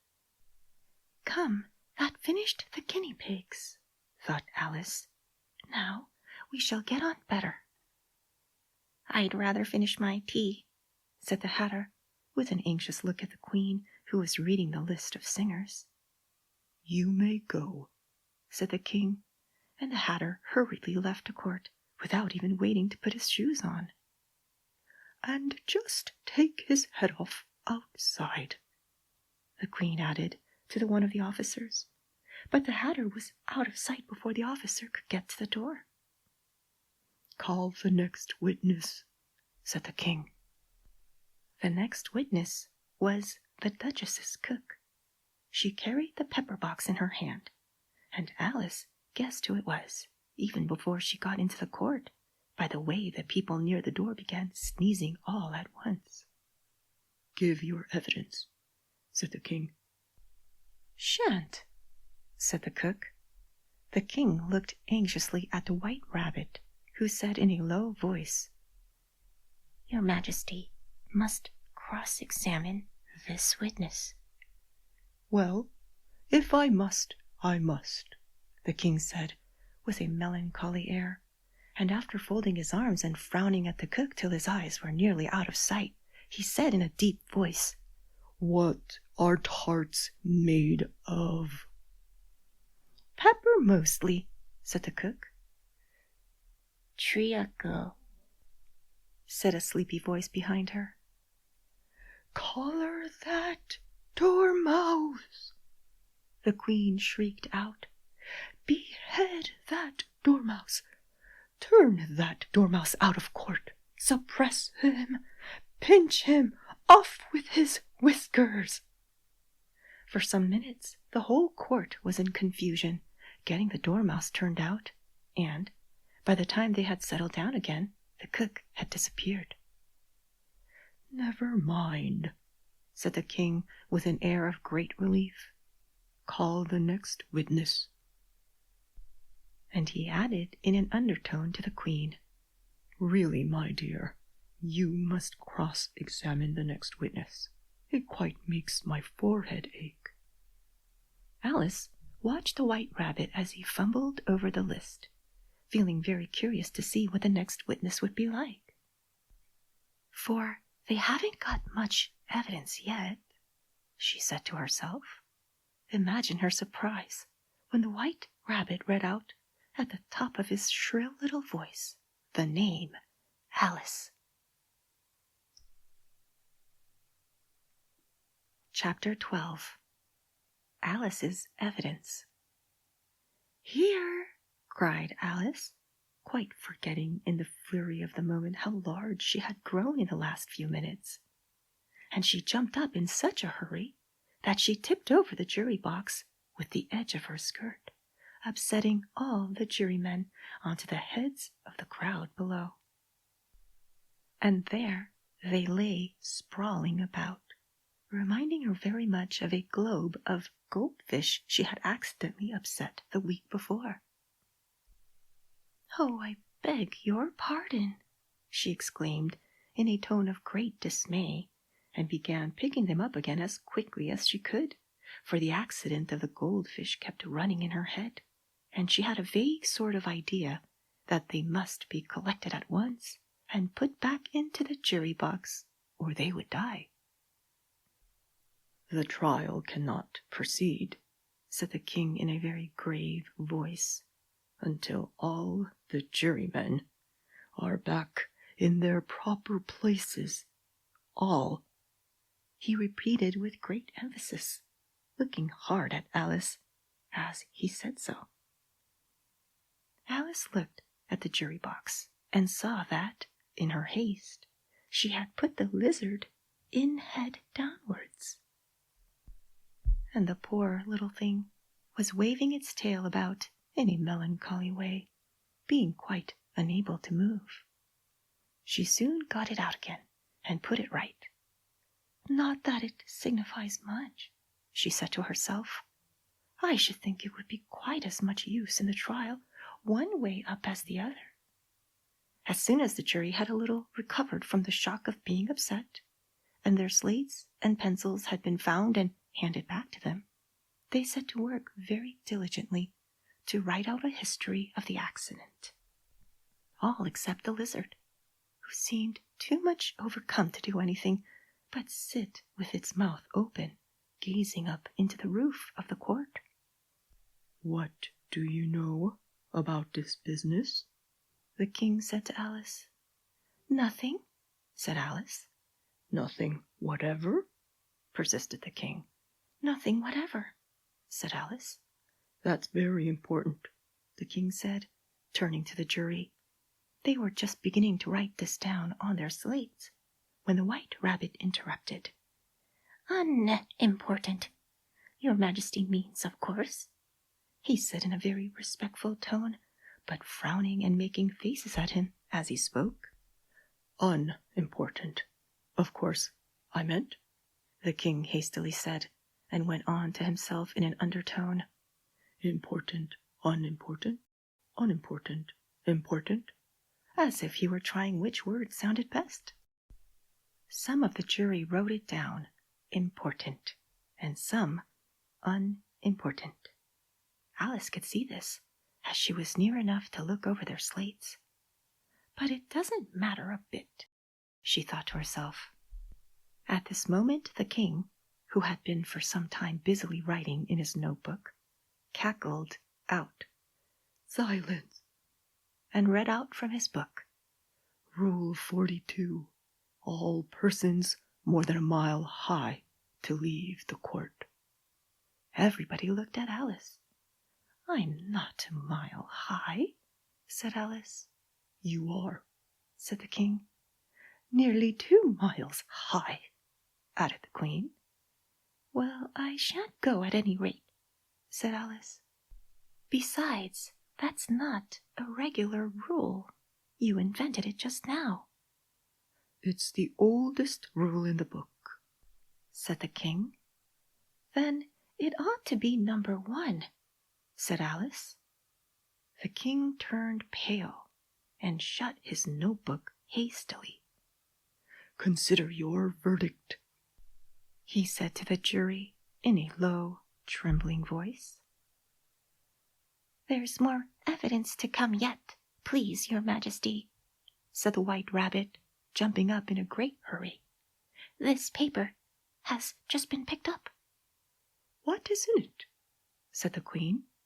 I haven't opened it yet, said the White Rabbit, but it seems to be a letter, written by the prisoner to somebody. It must have been that, said the king, unless it was written to nobody, which isn't usual, you know. Who is it directed to? said one of the jurymen. It isn't directed at all, said the White Rabbit. In fact, there's nothing written on the outside. He unfolded the paper as he spoke, and added, It isn't a letter, after all. It's a set of verses. Are they in the prisoner's handwriting? asked another of the jurymen. No, they're not, said the White Rabbit. And that's the queerest thing about it. The jury all looked puzzled. He must have imitated somebody else's hand, said the king. The jury all brightened up again. Please, your majesty, said the knave, I didn't write it, and they can't prove I did. There's no name signed at the end. If you didn't sign it, said the king, that only makes the matter worse. You must have meant some mischief, or else you'd have signed your name like an honest man. There was a general clapping of hands at this. It was the first real clever thing the king had said that day. That proves his guilt, said the queen. It proves nothing of the sort, said Alice. Why, you don't even know what they're about. Read them, said the king. The White Rabbit put on his spectacles. Where shall I begin, please, your majesty? He asked. Begin at the beginning, the king said gravely, and go on till you come to the end, then stop. These were the verses the White Rabbit read. They told me you had been to her and mentioned me to him. She gave me a good character, but said I could not swim. He sent them word I had not gone. We know it to be true. If she should push the matter on, what would become of you? I gave her 1, they gave him 2. You gave us 3 or more. They all returned from him to you, though they were mine before. If I or she should chance to be involved in this affair, he trusts to you to set them free exactly as we were. My notion was that you had been, before she had this fit, an obstacle that came between him and ourselves and it. Don't let him know she liked them best, for this must ever be a secret kept from all the rest, between yourself and me. That's the most important piece of evidence we've heard yet, said the king, rubbing his hands. So now let the jury... If any one of them can explain it, said Alice. She had grown so large in the last few minutes that she wasn't a bit afraid of interrupting him. I'll give him 6pence. I don't believe there's an atom of meaning in it. The jury all wrote down on their slates. She doesn't believe there's an atom of meaning in it. But none of them attempted to explain the paper. if there's no meaning in it," said the king. "That saves a world of trouble, you know, as we needn't try to find any. And yet I don't know," he went on, spreading out the verses on his knee and looking at them with one eye. "I seem to see some meaning in them after all." Said I could not swim. "You can't swim, can you?" he added, turning to the knave. The knave shook his head sadly. "Do I look like it?" he said, which he certainly did not, being made entirely of cardboard. "All right so far," said the king, and he went on to muttering over the verses to himself. "We know it to be true. That's the jury, of course. I gave her one, they gave him two. Why, that must be what he did with the tarts, you know." "But it goes on, they all returned from him to you," said Alice. "Why, there they are," said the king triumphantly, pointing to the tarts on the table. "Nothing can be clearer than that. Then again, before she had this fit, you never had fits, my dear, I think," he said to the queen. "Never," said the queen furiously, throwing an inkstand at the lizard as she spoke. The unfortunate little Bill had left off writing on his slate with one finger, as he found it made no mark. But he now hastily began again, using the ink. That was trickling down his face, as long as it lasted. "Then the words don't fit you," said the king, looking round the court with a smile. There was a dead silence. "It's a pun," the king added, in an offended tone, and everybody laughed. "Let the jury consider their verdict," the king said, for about the 20th time that day. "No, no," said the queen. "Sentence first, verdict afterwards." "Stuff and nonsense," said Alice loudly. "The idea of having the sentence first." "Hold your tongue," said the queen, turning purple. "I won't," said Alice. "Off with her head," the queen shouted at the top of her voice. Nobody moved. "Who cares for you?" said Alice. She had grown to her full size by this time. "You're nothing but a pack of cards."